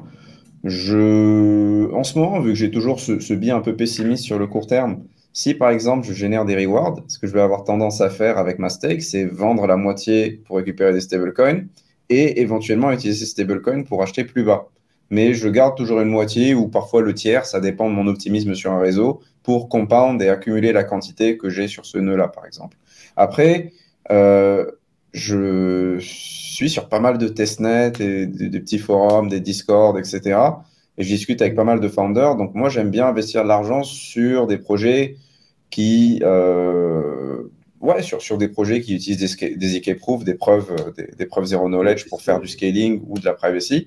En ce moment, il y a un projet que j'aime bien qui s'appelle Herodotus, qui fait comment ça s'appelle? Qui utilise des storage proof et des EK proof pour faire du bridging entre toutes formes de layers, en fait, avec zéro confiance impliquée. Je trouve que c'est super intéressant. C'est un peu les bridges de nouvelle génération, parce que là, les bridges actuels rencontrent pas mal de soucis. Un autre projet que j'aime bien, là, c'est Eigenlayer, qui introduit le concept de risk-taking. Donc ça, c'est des projets qui n'ont pas encore de token, qui ont sûrement une table d'equity qui est en train de se former. Et c'est des projets qui m'intéressent beaucoup, donc j'ai essayé de les supporter comme je peux. Et après, mon focus principal, c'est vraiment ma boîte, en fait, et faire en sorte qu'elle soit viable dans un contexte de marché pourri. Et si j'arrive à faire ça, en fait, je suis vraiment rassuré. J'ai juste à tenir bon dans la mesure où tout se passe bien. Voilà, après, voilà un peu le tour. Il y a Mina que j'ai toujours un peu vesté, qui m'intéresse bien, Ether. Mais là, en ce moment, j'achète rien et je ne joue pas les swings, les trucs à la hausse, à la baisse, etc. Ça ne me réussit pas, en fait, et ça me prend tellement de bande passante que je fais de la merde à côté. C'est vraiment EV- pour moi. Par rapport à mon profil à moi, c'est pas pour moi, donc ce sera sans moi. Voilà pour le trading. Et puis voilà, ça rend chauve exactement comme le dit Warpix. Moi, j'ai eu ma dose de trading, donc je vais me concentrer sur le staking et autre chose, et on va voir si ça me réussit mieux. Mais pour l'instant, ça va. Mais en fait, on a beau être par ton travail. Pardon? tu t'exposes au crypto par ton travail. Ce qui est une façon que Ouais. même un commerçant peut faire. Hein. Un commerçant, en acceptant les cryptos, peut s'exposer par son travail aux cryptos. C'est le bullish case, c'est ça. Tant que mon travail, que mon occupation se maintient 1 an, 2 ans, 3 ans, et que je peux progressivement augmenter mon exposition, ça me va parce que ce travail sera, tôt ou tard, valorisé comme il se doit. Donc, Quelle est votre proportion de stable, les amis? Ça, c'est les actuels. Ah, l'immobilier, les bons du Trésor américain, j'ai regardé aussi. Est-ce qu'il existe tokenisé, ça existe? Eh ben, hier, alors figurez-vous que hier, un protocole. Figurez-vous que hier, il y a un protocole qui s'appelle Ondo Finance qui vient de lancer des bons tokenisés. Mais le problème, c'est que pour le moment, l'offre ne s'adresse qu'aux high net worth, donc les personnes qui ont plus de 5 millions de dollars. Donc, il faut faire un KYC, c'est horrible. Ou aux entreprises qui ont plus de 25 millions de dollars de trésor, un truc comme ça. Je vais pas te mentir, Samy, à 100 millions de dollars, c'est pas le KYC mon problème. Hein. Demain, il y a un autre protocole de DeFi qui va annoncer. Mais je ne sais pas ce que vous. At your own risk, ça peut être très risqué ou autre, mais je connais l'équipe derrière. Il y a un autre protocole de DeFi qui va annoncer la même offre. Donc, il y a des licences de la même qualité, de la même teneur, qui va annoncer la même offre. Donc, s'exposer à des bons sans passer par des brokers classiques, tout en restant dans un écosystème crypto, sans être un high net worth, sans faire de KYC. Et ça, c'est un truc qui est intéressant pour faire du rendement relativement safe, parce que du rendement 100% safe, ça n'existe pas. Et ça, j'aime bien, parce que ça paye bien. Les taux d'intérêt sont stratosphériques en ce moment.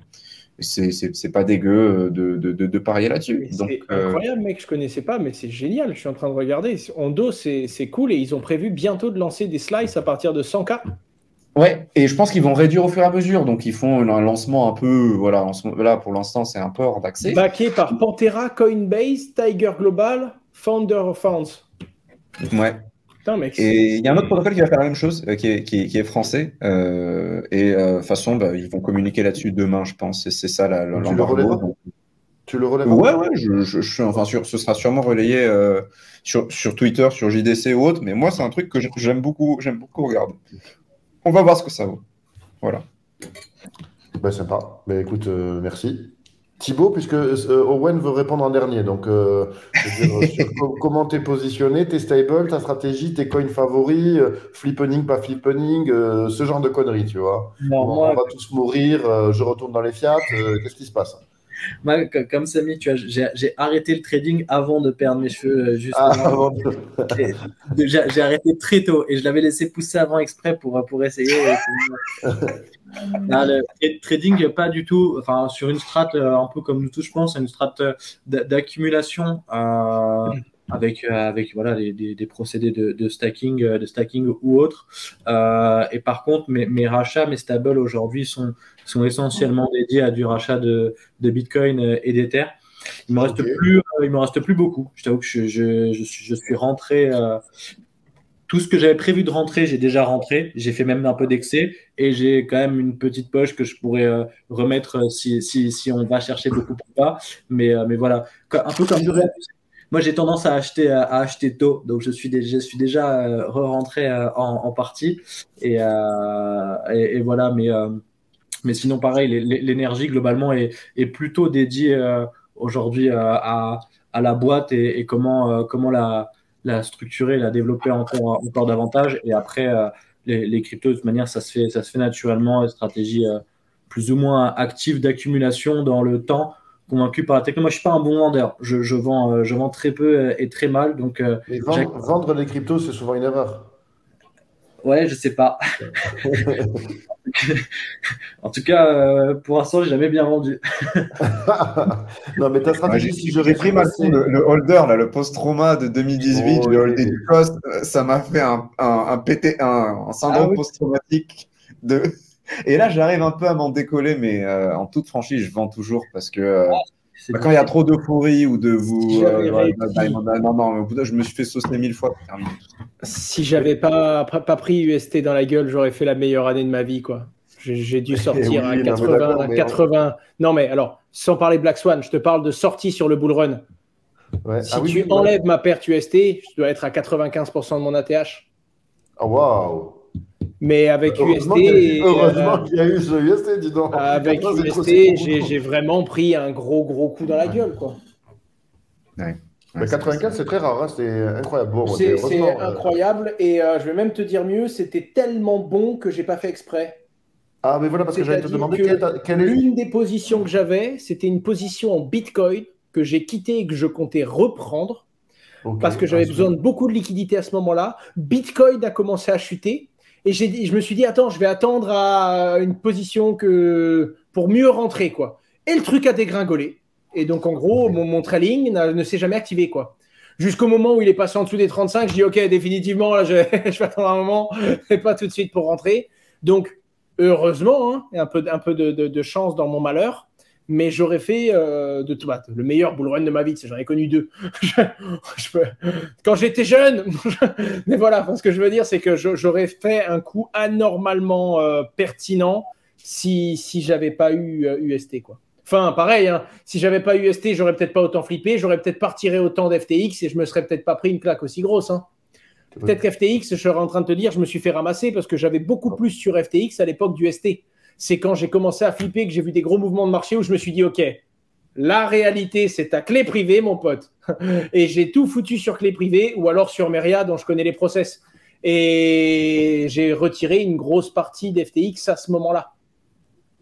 Donc, comme quoi, un malheur pour un bien. C'est ça. Après, j'aurais pu avoir le truc inverse en mode ouais, UST c'est tombé, la DeFi c'est nul, tout sur Binance et tout sur FTX. Et là, tu douilles. Là, la vie elle est dure. Bon, Thibaut, moi, si je résume en tout cas, toi, c'est plutôt DCA, buy and hodl, positionné sur Ether Bitcoin. C'est-à-dire que C'est ça. tu prends les plus gros, l'or et l'argent. Les deux gros signes, c'est ça. déjà. Ouais, c'est Ok. ça, les deux gros signes. Après, il y a plein de protocoles, beaucoup d'infrastructures autour de ça, sur les lignes secondaires et quelques petits alts. Le seul alt que. Allez, un petit name dropping, un alt favori, quelque chose, quoi. Ouais, bah, Donne-nous c'est de- facile. Mon alt favori, moi, c'est Chili's, mais par rapport à mes, Ah ouais. à mes passions perso. Moi, je suis un fan de foot, donc j'y suis depuis le début. Tu vois, ça fait partie des alts qu'à un moment donné, j'en avais vraiment beaucoup. J'en ai vendu et j'ai vendu avant qu'il explose. Qu'il explose. Ça arrive, ça, c'est. Et c'est super triste parce que je les avais même pas achetés pour la paire, je les avais achetés pour l'usage qu'on pourrait en faire à terme. Donc c'est pour ça, tu vois, moi, acheter, vendre. Donc Ouais, voilà. T'es un Cassosios. Comment? T'es un Cassosios. Ça m'avait manqué ça. Ah, ouais, c'est essentiel, ça. C'est vrai que tu es l'expert de ça. J'avais oublié, mais tu nous avais sorti les meilleurs. Et du coup, attends, et toi, de par ta passion du foot, justement, parce que là, je vois que personne s'intéresse au NFT, ça me désole.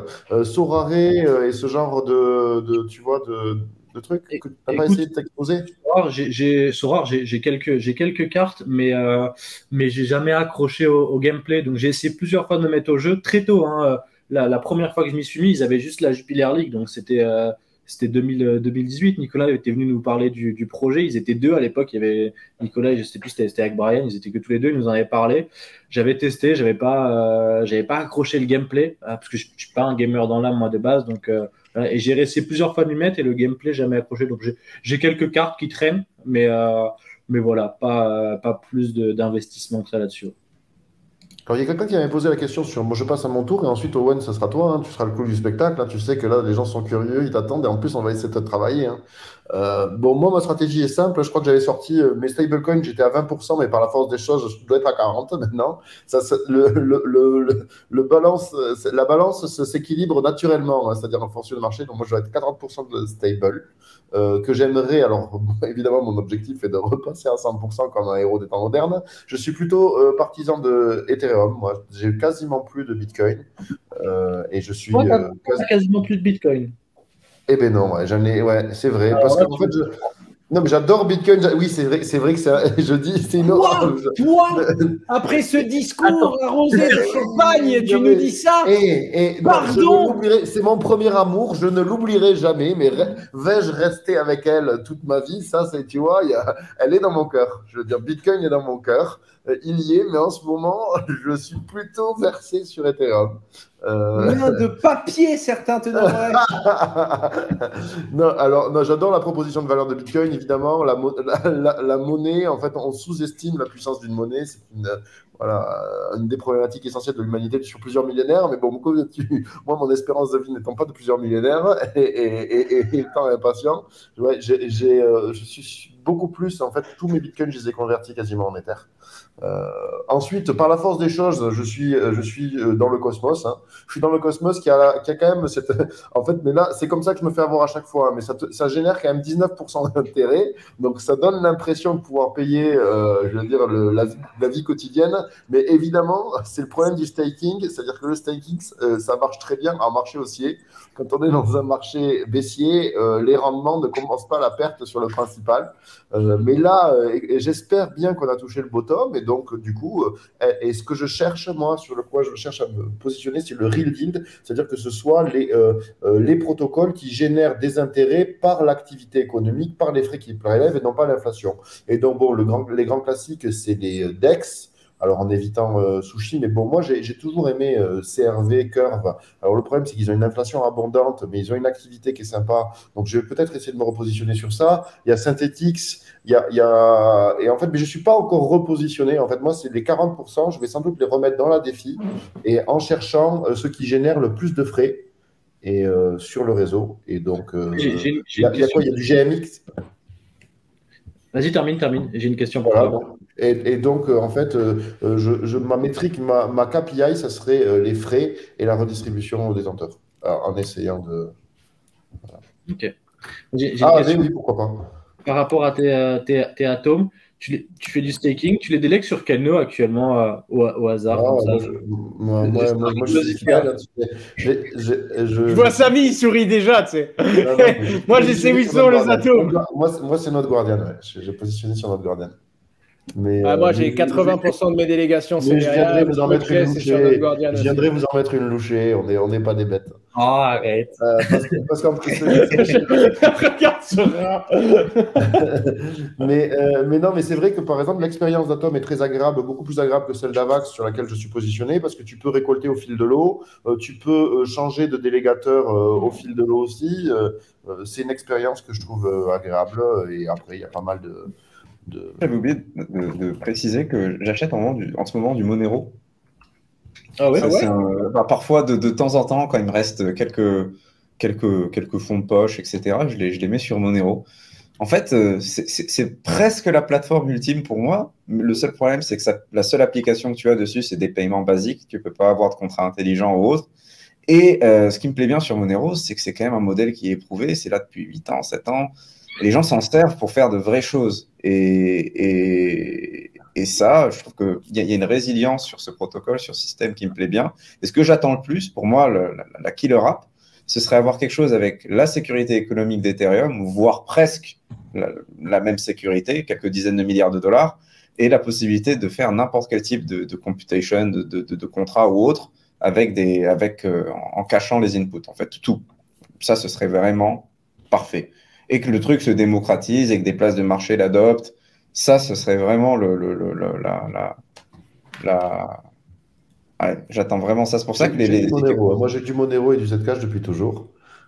Ça n'a pas bien réussi, mais parce que je valorise la proposition de valeur privacy et résistance à la censure. Normalement, on est permissionless, ce qui veut dire que permissionless, et on ne demande pas la permission, mais on est résistant à la censure, ce qui fait qu'il y a certaines quand même, cryptos et projets sont relativement peu sensibles à la réglementation de tout un tas. Voilà, moi j'étais préoccupé à cause de ça. Je me suis dit, je voyais les exchanges coréens et japonais délister Monero. Je me suis dit que ça allait être la suite en Europe et en Amérique du Nord, mais en fait, ça impacte pas trop. En fait, Monero ignore quasiment c'est ça qui est intéressant, c'est qu'il a plus ou moins gagné cette résistance à comment tu l'utilises? Parce que moi, pareil, tu vois, j'aimais beaucoup Monero, mais le problème, c'est que tu n'as aucune plateforme qui te permet de le mettre sur une carte de paiement. Tu n'as aucun moyen de le dépenser hors on-chain. Donc, c'est une bonne monnaie de la blockchain. Mais dans l'usage commun et physique, c'est très dur du coup de l'utiliser. C'est ce qui me fait peur, tu vois, de rester dans une bulle. Tout comme des fois, j'ai envie de passer par des protocoles pour anonymiser des transactions parce que j'ai juste pas envie qu'on me trace. Et puis en tant qu'influx, je t'explique, les mecs ils tombent sur ton adresse, le nombre de threads qu'il y a eu en mode j'ai trouvé une adresse d'acheteur, tirez-lui des pierres. Bref, tu as envie d'avoir ce côté anonyme. Ben, je me rends compte que je le fais pas parce que comme je vois mes flux sont clairs, propres, je sais les justifier comme je galère avec les banques. Si tu commences à leur dire, alors là, je suis passé par un traceur anonyme parce que j'avais envie de protéger ma vie privée. Mais ils vont me dire, mais va te faire foutre avec ta vie privée, toi. Là, c'est ça le problème. Ouais, c'est ça, c'est ça. Il y a toujours quelques places de marché au TC tu peux encore le vendre sur Binance, sur Kraken. Aujourd'hui, on n'est pas encore dans... Tu peux pas le swapper sur Shapeshift? Attends, peut-être. Aussi sur Shapeshift, très probablement. Mais sur Kraken, Binance, il est toujours négocié. Oui, bien sûr. Voilà, mais il faut voir comment ça évolue. Ouais, sur Binance aussi, ouais. Kraken. Binance, c'est sûr. Kraken, il est encore dessus, donc bon. Tu vois, j'en avais plus pour les mauvaises raisons.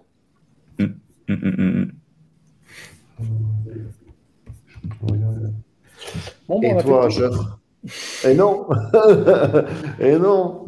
J'ai voulu, les gars, j'ai voulu mettre le chat de Node Guardian, tu sais, le lien de Node Guardian avec tous les nœuds pour délégation dans le chat, mais ça m'a bloqué parce que je suis pas modo. Donc, il y a des gens qui l'ont demandé si tu peux, Samy, coller la page Node Guardian protocole. Je vais partager. Alors, je remarque qu'en tapant Meria sur Google, on trouve déjà Meria. Donc ça arrive petit à petit. Ouais. Si tu tapes juste Meria, tu peux tomber sur le petit village corse avant de tomber sur le site. Ouais, ça prend un petit peu de temps au niveau référencement. Alors, je pense que la liste des protocoles, je peux la trouver en faisant ça. Ouais, ici, tu as tout. Là, tu as tout ce qu'on a. Et si après, tu veux les validateurs directement, c'est dans... Pourquoi Meria? Non, c'est dans professionnel, si tu veux voir les validateurs on-chain. Professionnel, je présente un projet blockchain. Ouais. Et là, tu as les protocoles en bas où on a directement des nœuds et tu as l'Explorer, pardon. Voilà. D'accord. Voilà. Et puis après, il y en a plein qu'on n'a pas mentionné ici parce que généralement, on attend d'avoir un listing et on a des nœuds sur plus de blockchains que les projets listés. Parce que des fois, si tu le listes, tu dois proposer le fiat on-ramp et c'est compliqué sur certains projets. Hein. Ah oui, j'imagine bien. Là, on a un client qui te fait un virement, qui te commande 200 000 euros d'Axelar, va faire ton market buy sans faire une vague. Non, mais là, sur persistance, tu mets 200 000 euros, tu fais x2 le token, hein, c'est terminé. En fait. Tu peux pas. Normalement, chez nous, si tu veux investir un trop gros montant, ça va te bloquer. Ou alors, c'est qu'on a des accords avec la blockchain. Et si on leur prouve qu'on a passé le truc, ils nous fournissent des stocks sans avoir à faire un market buy dégueulasse qui cannibalise tout, quoi. Et j'avais une petite question, je ne sais pas si c'est votre infrastructure, elle tourne sur du cloud ou du bare metal? Alors, je ne vais pas te mentir, hein. Je demande un call à l'assistance technique. Non, t'inquiète. Voilà. Et en gros, tout ce que je sais, c'est qu'on a des infras dans un data center à côté. Ouais. On a une grosse partie de nos infras dans des hébergeurs français. On avait beaucoup de VNH avant, mais maintenant, c'est c'est du Scaleway à Paris. Parce qu'on veut une infra française. On a également une partie de nos infras chez EDF avec Exaion. Ouais. Et une toute petite partie de notre infra pour des raisons techniques qu'on peut mettre à l'international quand on a besoin de faire des machines virtualisées pour vraiment scaler et diminuer les frais, si tu veux. Ouais. D'accord, ok, super intéressant. Mais notre volonté d'être français nous coûte très cher au niveau infrastructure. C'est sûr que la plupart des gens étaient chez Hetzner. C'est ça. Hetzner qui a foutu tout le monde dehors, OVH qui a des parquets qui brûlent. Et sacrée histoire. Non, c'est vrai que c'est une question que j'aime bien, ça m'intrigue beaucoup chez les staking providers. Il y a toujours ce débat entre ces deux manières de OK, top. Donc la plupart de vos data c'est qu'il y a plein de blockchains sur lesquels on n'a pas de validateur parce qu'on n'a pas les moyens et toi, tu auras peut-être les moyens avec Node Guardian et vice-versa. Et je nous ferai bien une négo si ça t'intéresse. Quand vous n'avez pas le validateur, vous les mettez chez nous si on en a un. Et à l'inverse, quand nous, on n'a pas le minimum, on délègue chez vous jusqu'à ce que vous ayez le minimum syndical. Et à ce moment-là, vous redirigez la délégation vers votre nœud et vice-versa. C'est ce qu'on fait, par exemple, chez Glimmer. On fait ça chez Glimmer et Akala. Pas chez Akala. Chez Moonbeam. Et on est en train de déléguer chez un partenaire à nous. Et quand on aura assez de tokens, notre deal s'interrompt et nous, on monte notre nœud. C'est pas mal comme bootstrapping. Non, moi, ça me va très bien. Et puis, tu peux aussi combiner ça avec les programmes de délégation. Non, moi, j'aime bien. Franchement, pourquoi pas, on peut en discuter. Il y a des trucs sympas. Bref, on en parlera off, de toute façon. Mais il y a des petits trucs sympas et c'est cool. En tout cas, je suis surpris de voir à quel point, je vois notre nœud Atom. c'est une bulle de champagne, il remonte à la surface tout seul. C'est-à-dire qu'on a une position, on est bien positionné, on a un rendement. Il nous reste un problème, c'est le problème de la gouvernance, parce qu'on n'a pas le droit de voter pour nos clients sans les consulter. Et autant te dire que si à chaque vote, j'envoie un mail à 80 000 personnes et j'attends qu'ils me répondent pour voter pour eux, c'est long, quoi. La vie, elle est dure. Alors, tu sais que, je ne sais pas si ça change la situation sur le plan légal, mais tu sais que même si tu votes au nom de tes utilisateurs, ils peuvent écraser en fait ton choix en utilisant un client, enfin Kepler ou autre. Oui, mais uniquement s'ils ont les tokens, la clé privée. Mais ceux sur lesquels on est en custodie, ils ne peuvent pas. Ouais. C'est ça. Ah, bah ouais, merde. Ah, non, et là, alors tu vas me dire au pire, si le mec il n'est pas content, il se plaint et on change son vote. Très compliqué à faire techniquement, mais ça se fait. Mais imagine le mec qui se plaint 1 minute avant que ça passe. T'as pas le temps d'exécuter parce qu'à chaque fois c'est pareil. Dès qu'on veut utiliser 1000 balles, c'est facile. Dès que tu veux déplacer 50 000 euros, t'as le système de sécurité. Il te faut libérer la clé. Quand c'est pas du multisig, c'est tout un bordel où il doit y avoir 8 personnes qui se regardent en chien de faïence. C'est compliqué, tu vois. Il y a plein de trucs où t'as pas encore tous les outils. Donc c'est assez rude. Et ton Fireblocks, tu l'utilises pas comme tu veux. En fait, on perd en agilité à cause de la sécurité. Bien sûr.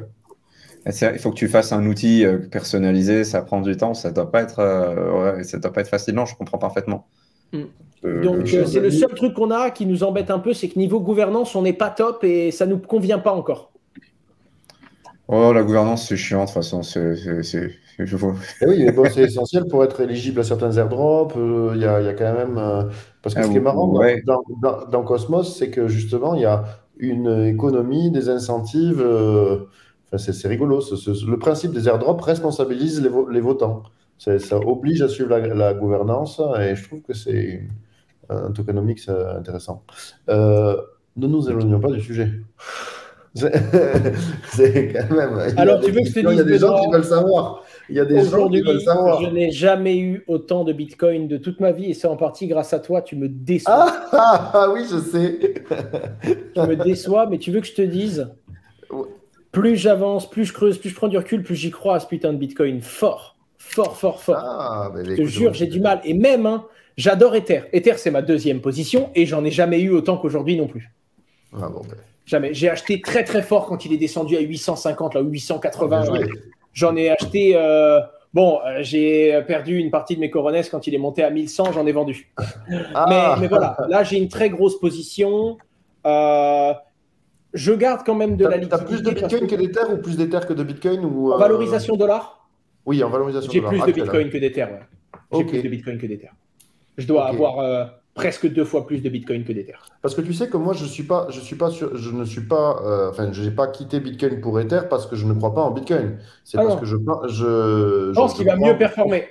Ouais. Ben, tu vois, je suis arrivé sur une réflexion où la performance m'intéresse moins que la certitude. Tu peux faire des conneries. C'est ça. Et ce qui me plaît vraiment, c'est que ça y est, je vois Bitcoin comme de l'or. Ça peut monter, ça peut descendre, mais ce caillou précieux, tout le monde le veut. Ouais, c'est vrai. Donc, je l'épargne vraiment. Bitcoin, d'ailleurs, je sais un peu de tête parce que je sais combien j'en ai. Donc, tu fais ton petit multiple pourri si tu veux. Mais Bitcoin, c'est l'une des valeurs où j'arrête de le monitorer en dollars. Je monitore quantitativement combien j'ai de Bitcoin. Le seul truc qui me rend triste sur Bitcoin, c'est qu'il n'y ait aucun rendement dessus. Et oui. Et je ne le fous pas sur de la DeFi. Moi, de le frapper, de les mettre sur Ether, mais c'est commencer à jouer au con. Il y a un truc qui est sympa et je suis en train d'essayer de négocier un deal, mais c'est dur. Tu te rapproches de pools de minage qui veulent se lancer. Les mecs ont besoin de Bitcoin pour couvrir leur variance. Et ils peuvent t'emprunter tes Bitcoins avec un bon ROI sans trop de risques. C'est un contrat qui te protège?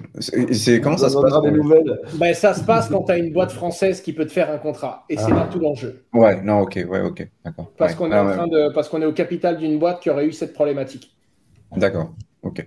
En gros. Mais ça, c'est la réflexion qu'on a creusée. En attendant, ça, c'est mon trésor de guerre. Et ensuite, des Ethers. Ma deuxième position, ça reste Ether. Ouais, je dois avoir un peu moins de 2 fois plus de Bitcoin que d'Ether. Parce que Ether, je vois ça comme une ligne volatile. Bitcoin, j'ai oublié combien j'avais en dollars. Dans ma capitalisation totale de mes valeurs, j'ai tant de dollars, j'ai tant d'euros, j'ai tant de francs suisses, j'ai tant de Bitcoin. Je ne regarde plus la valorisation dollar. Ether, j'en ai vraiment pas mal. Et Ether, je recharge encore. Bitcoin, je fais une pause là. Et Bitcoin, j'attends un plus bas. Ether, j'ai commencé à recharger fort quand il y a eu ce que j'appelle le multiverse du halving. Genre le du halving. Ether, pour moi, quand on est passé sur Ether 2.0, c'est un multi halving. Son inflation, elle a fait paf. Le truc est devenu mathématiquement 10 fois plus cher d'un coup. Et il a pris $100. Oui, c'est vrai, ouais. Parce que ça a été beaucoup anticipé et qu'ensuite on s'est pris un FTX dans les dents. Là, pour moi, Bitcoin a à peu près le même ratio et le même rapport de force avec l'Ether qu'à l'époque, alors que les mécanismes ne sont plus du tout pareils qu'à l'époque. Ether a gagné fortement de la puissance face à Bitcoin. Je parle d'un point de vue purement spéculatif. Son ratio sur son flux... Si tu regardes on-chain, les volumes, il y a des volumes de malade sur Ether. Ouais. Tu vois, l'usage on-chain. Donc, Non, l'usage aussi. L'usage aussi. Mais je valorise vraiment le coffre-fort de Bitcoin. Ok, la proposition de valeur de Bitcoin est très très pure. Donc, je dirais, l'humanité a besoin d'une monnaie saine. Et c'est clairement pas les monnaies étatiques qui sont imprimées à coups de trillions de dollars sur une volonté, discrétionnaire de gens habillés en costard. Mais on ne sait pas trop pourquoi. En fait, ils vont, cette année-là, en imprimer 2 trillions ou pas. C'est vrai que c'est flippant. C'est-à-dire que du point de vue de préservation du capital dans le temps, clairement, les monnaies papier... Tu te rappelles de ton objectif de l'époque sans le citer? Ah oui, bien sûr. Vous en avez parlé?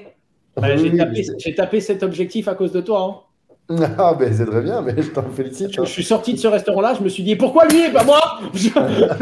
Pourquoi c'est pas juste? Et j'ai été dans cette direction-là et j'ai creusé, j'ai beaucoup appris de Bitcoin après ça et j'apprends encore sur Bitcoin et je me dis putain, ne serait-ce que dans la révolution que ça a été, je sais pas, ça me fédère beaucoup. Après Ether parce que c'est pour moi une grosse valeur. La ligne du dessous, c'est que j'ai une petite poche sur beaucoup de blockchains d'infrastructure. Avalanche, Polkadot, Atom. Atom, c'est ma blockchain d'infrastructure que je charge à mort en ce moment. Je deviens un gros holder d'Atom. Elrond, toujours. Je regarde NIR. Je me rapproche un petit peu de toutes les blockchains. Et ensuite, le niveau d'en dessous, c'est un peu moins, mais sur des plus petites blockchains d'infrastructure ou des plus petits projets. Que ce soit du Ternoa, que ce soit tout plein d'autres petites infrastructures qui, pour moi, ont beaucoup plus de risques. Mais si ça passe, c'est un très gros multiple qui part derrière. Donc, j'essaye dans le truc du dessous d'avoir... Il y en a qui me disent Matic. Non, Matic, je le trouve un peu cher. Matic, je le trouve un peu cher aujourd'hui. Donc, non, voilà. Mais globalement, enfin, Bitcoin, Ether, on enlève les stablecoins. Bitcoin, Ether, c'est 70% de mon wallet. Ok, ben oui. 20% dans les blockchains d'infrastructure que je viens de te donner et un 10% dans d'autres petits trucs ou alors des petits projets que j'aime bien, des petits coups de cœur, des petits trucs qui me plaisent et où je sais qu'il y a un risque énorme, mais ça me plaît parce que si ça va au bout, dans les petites blockchains d'infra, tu as Archetic par exemple. En fait, tout plein de vrais paris, de vrais gars qui se disent ok, si ça passe, gros multiple, mais des gars qui ont des gars dont le gros risque de leur projet, c'est leur ambition, tout simplement. Et j'ai plus de Solana, j'en avais pas mal avant, mais j'ai eu vraiment peur avec FTX. Je me suis dit ça peut vraiment mourir. Et in fine, alors bien sûr, je parle pas de mes tokens vestés. J'ai plein de grosses indexions à plein de blockchains parce que j'ai des tokens loqués encore.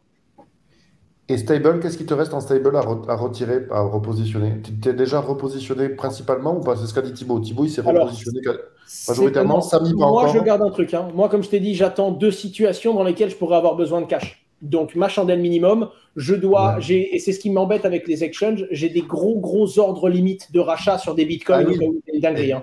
Et ouais, t'es obligé. Bitcoin est tombé à 8000 balles dans la nuit, j'en ai acheté un. Et ouais, bien joué. Parce que en fait, les gens qui sont passés à voir sur les exchanges, des trucs sympas. C'est not your keys, not your Bitcoin. Donc, effectivement, il faut garder les sous en dehors des exchanges. Mais comment tu mets des stop-loss? Comment tu mets des ordres d'achat limite Tu as des outils DeFi, mais je pense que Binance ne se rate pas. Un protocole DeFi peut se rater si tu as un Bitcoin qui est passé de 16 000 à 4 000 à 16 000 dans la nuit.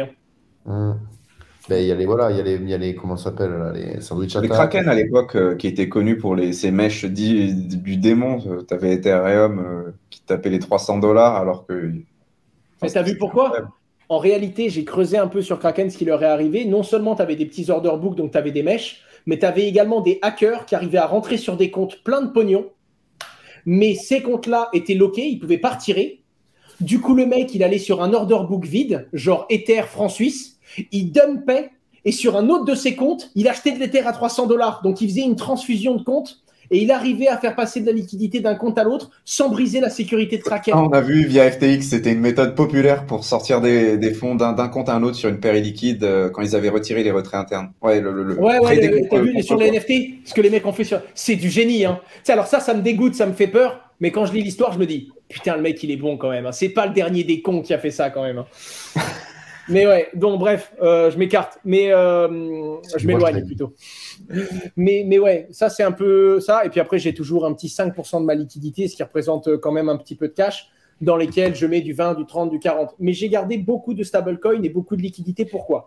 Un, pour me repositionner s'il faut, parce que je pense que ça peut toujours descendre plus bas. Et je fais partie de ces gens. Tu veux investir aujourd'hui, garde du cash. Si ça monte, tant pis, tu n'auras pas tout mis, mais tu seras content. Si ça descend, tu auras les reins solides pour baisser ton prix d'entrée. Deuxième point, on a beaucoup de sociétés.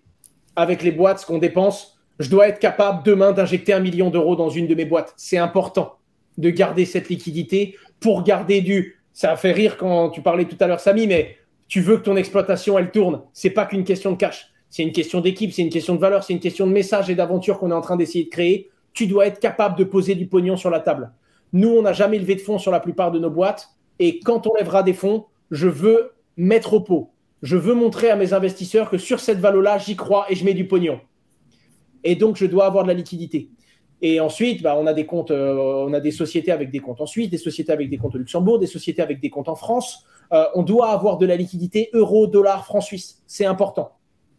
Que ce soit sur des entrées, et puis après, on a une holding d'investissement avec mon frère et Thibaut. On rentre sur des sociétés dans le paiement, dans l'agroalimentaire, dans l'immobilier. Donc, tu as besoin de liquidité ailleurs. Et pour finir, si le pire n'est pas derrière nous, il va y avoir un moment où on va avoir des copains, on va avoir des partenaires, on va avoir des gens de confiance qui vont avoir besoin de liquidité pour survivre. Et là, tu auras des bons coups. Et là, tu auras surtout les ressources pour aider les proches, quoi. Donc, je veux pouvoir backer certains écosystèmes, tout comme j'ai des potes entrepreneurs qui nous envoient des petits messages. Ça va, les gars? Oui. Si ça va vraiment pas, passez un coup de fil.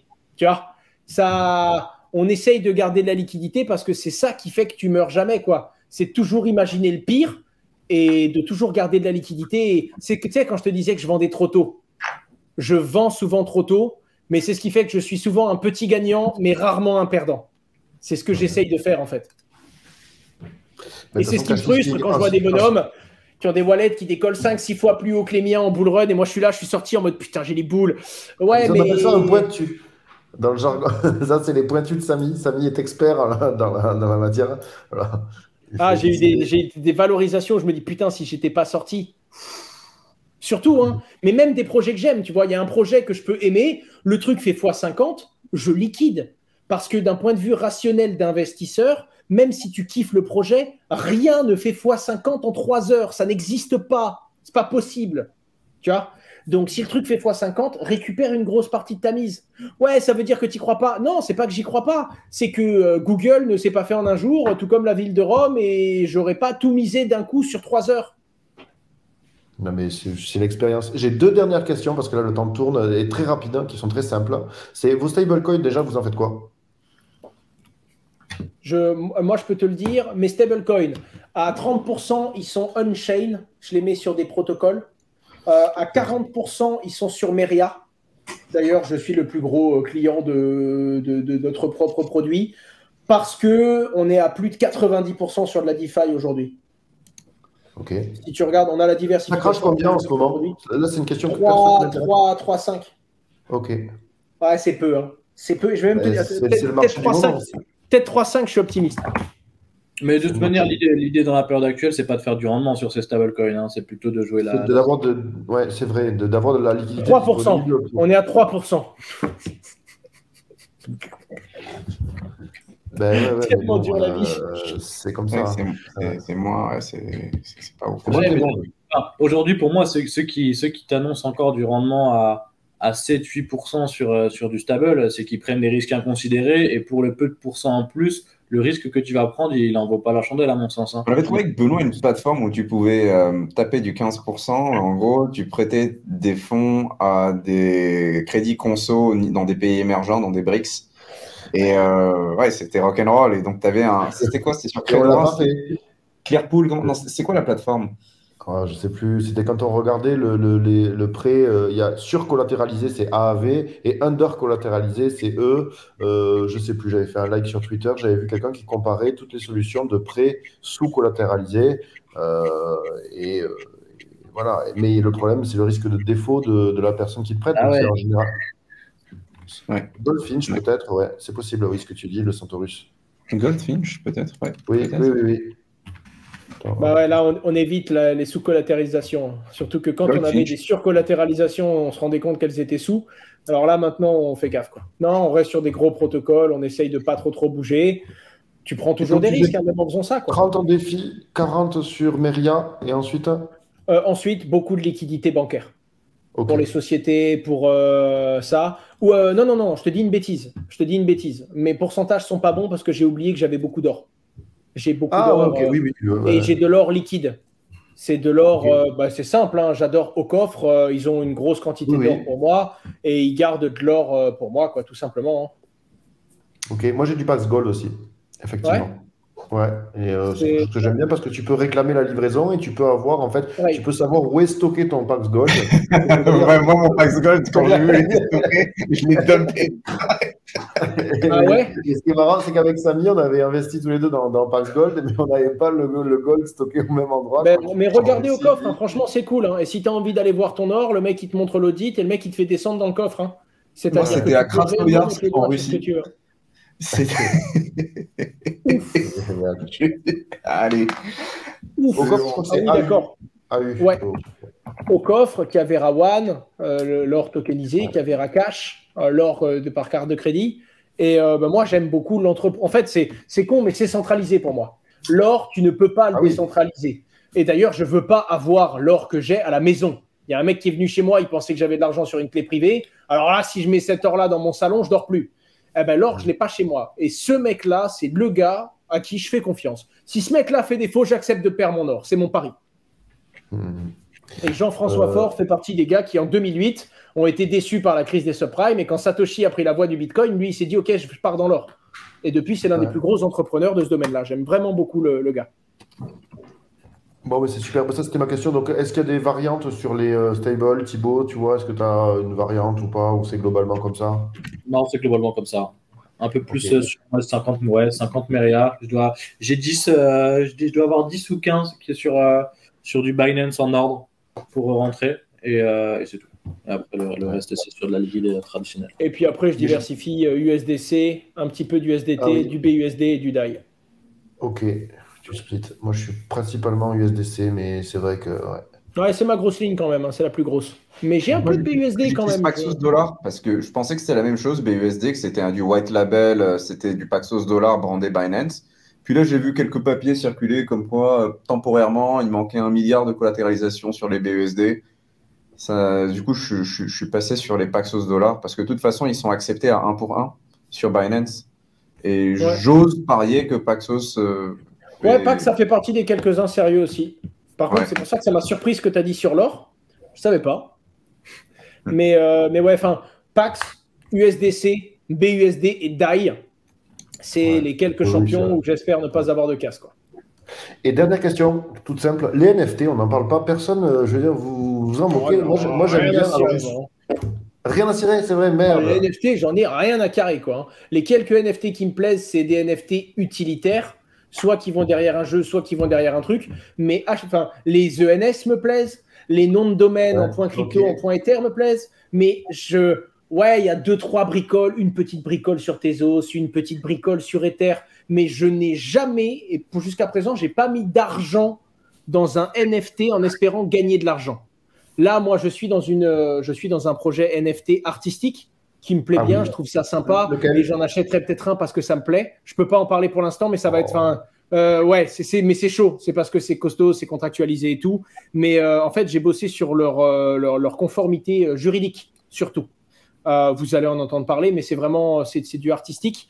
Et ça me plaît, mais tu vois, j'en achète un parce qu'il me plaît. À aucun moment, je me dis, j'espère gagner de l'argent avec. Ça me tue de voir des gens qui espèrent gagner de l'argent avec du NFT artistique. J'y arrive pas. C'est arrivé, hein, c'est comme le marché de l'art. Non, mais c'est un marché qui est étonnant, mais le marché de l'art. Oui, mais le marché de l'art s'est fait en 70 ans. Là, on est passé d'un marché de rien du tout à 1000 milliards de valos sur des chimpanzés brillants. J'ai du mal. L'Arche de Noé, c'est pas mon truc. Alors, ben moi, j'ai un artiste qui est français, que j'adore, dont j'adore parler. C'est lequel? C'est Pascal Boyard. Oui, Pascal Boyard, oui. Ouais, pareil, tu vois. J'avais eu une partie de la Chapelle Sixtine.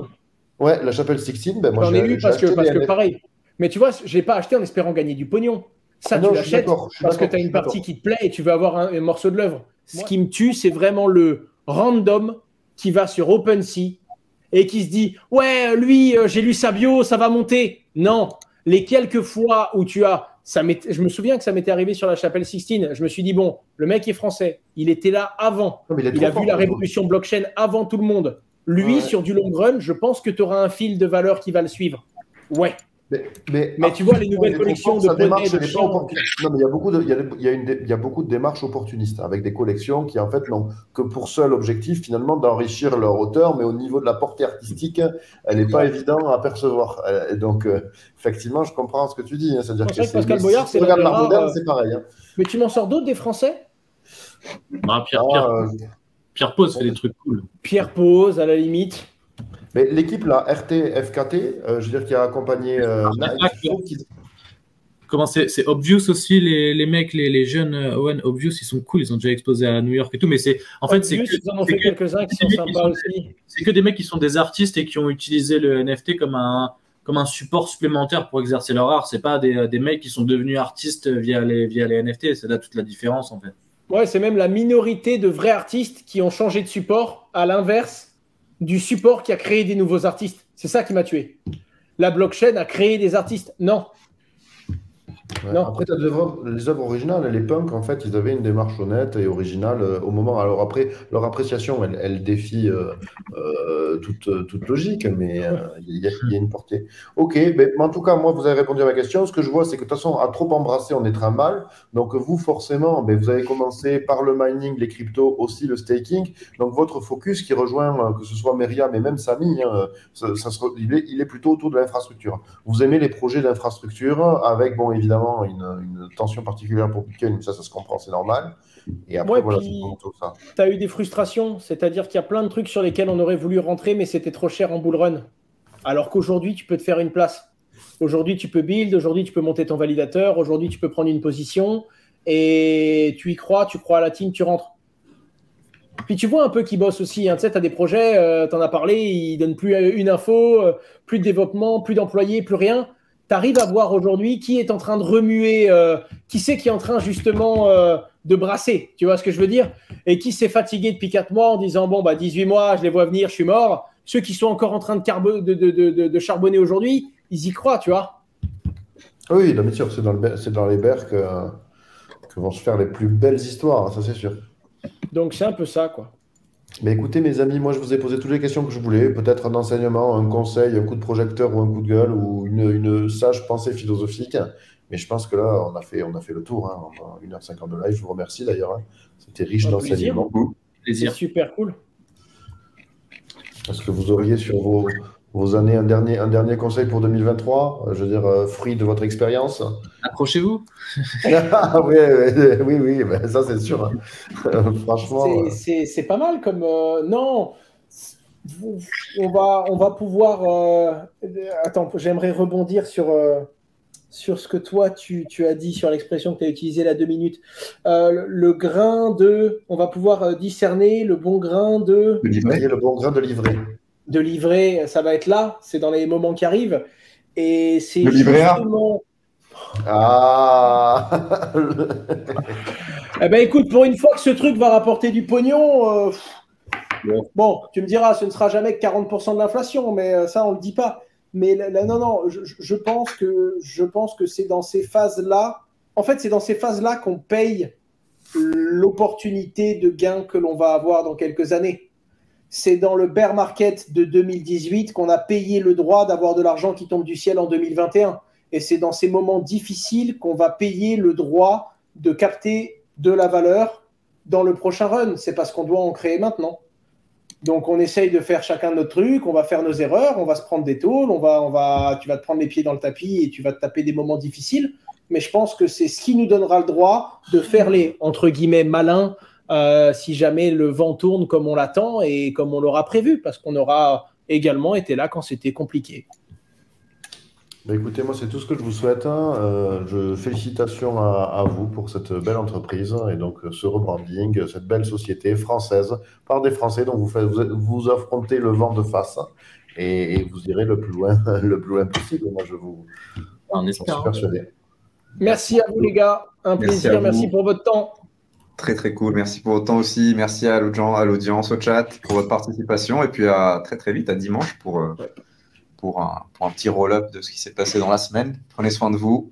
Faites attention et à très bientôt.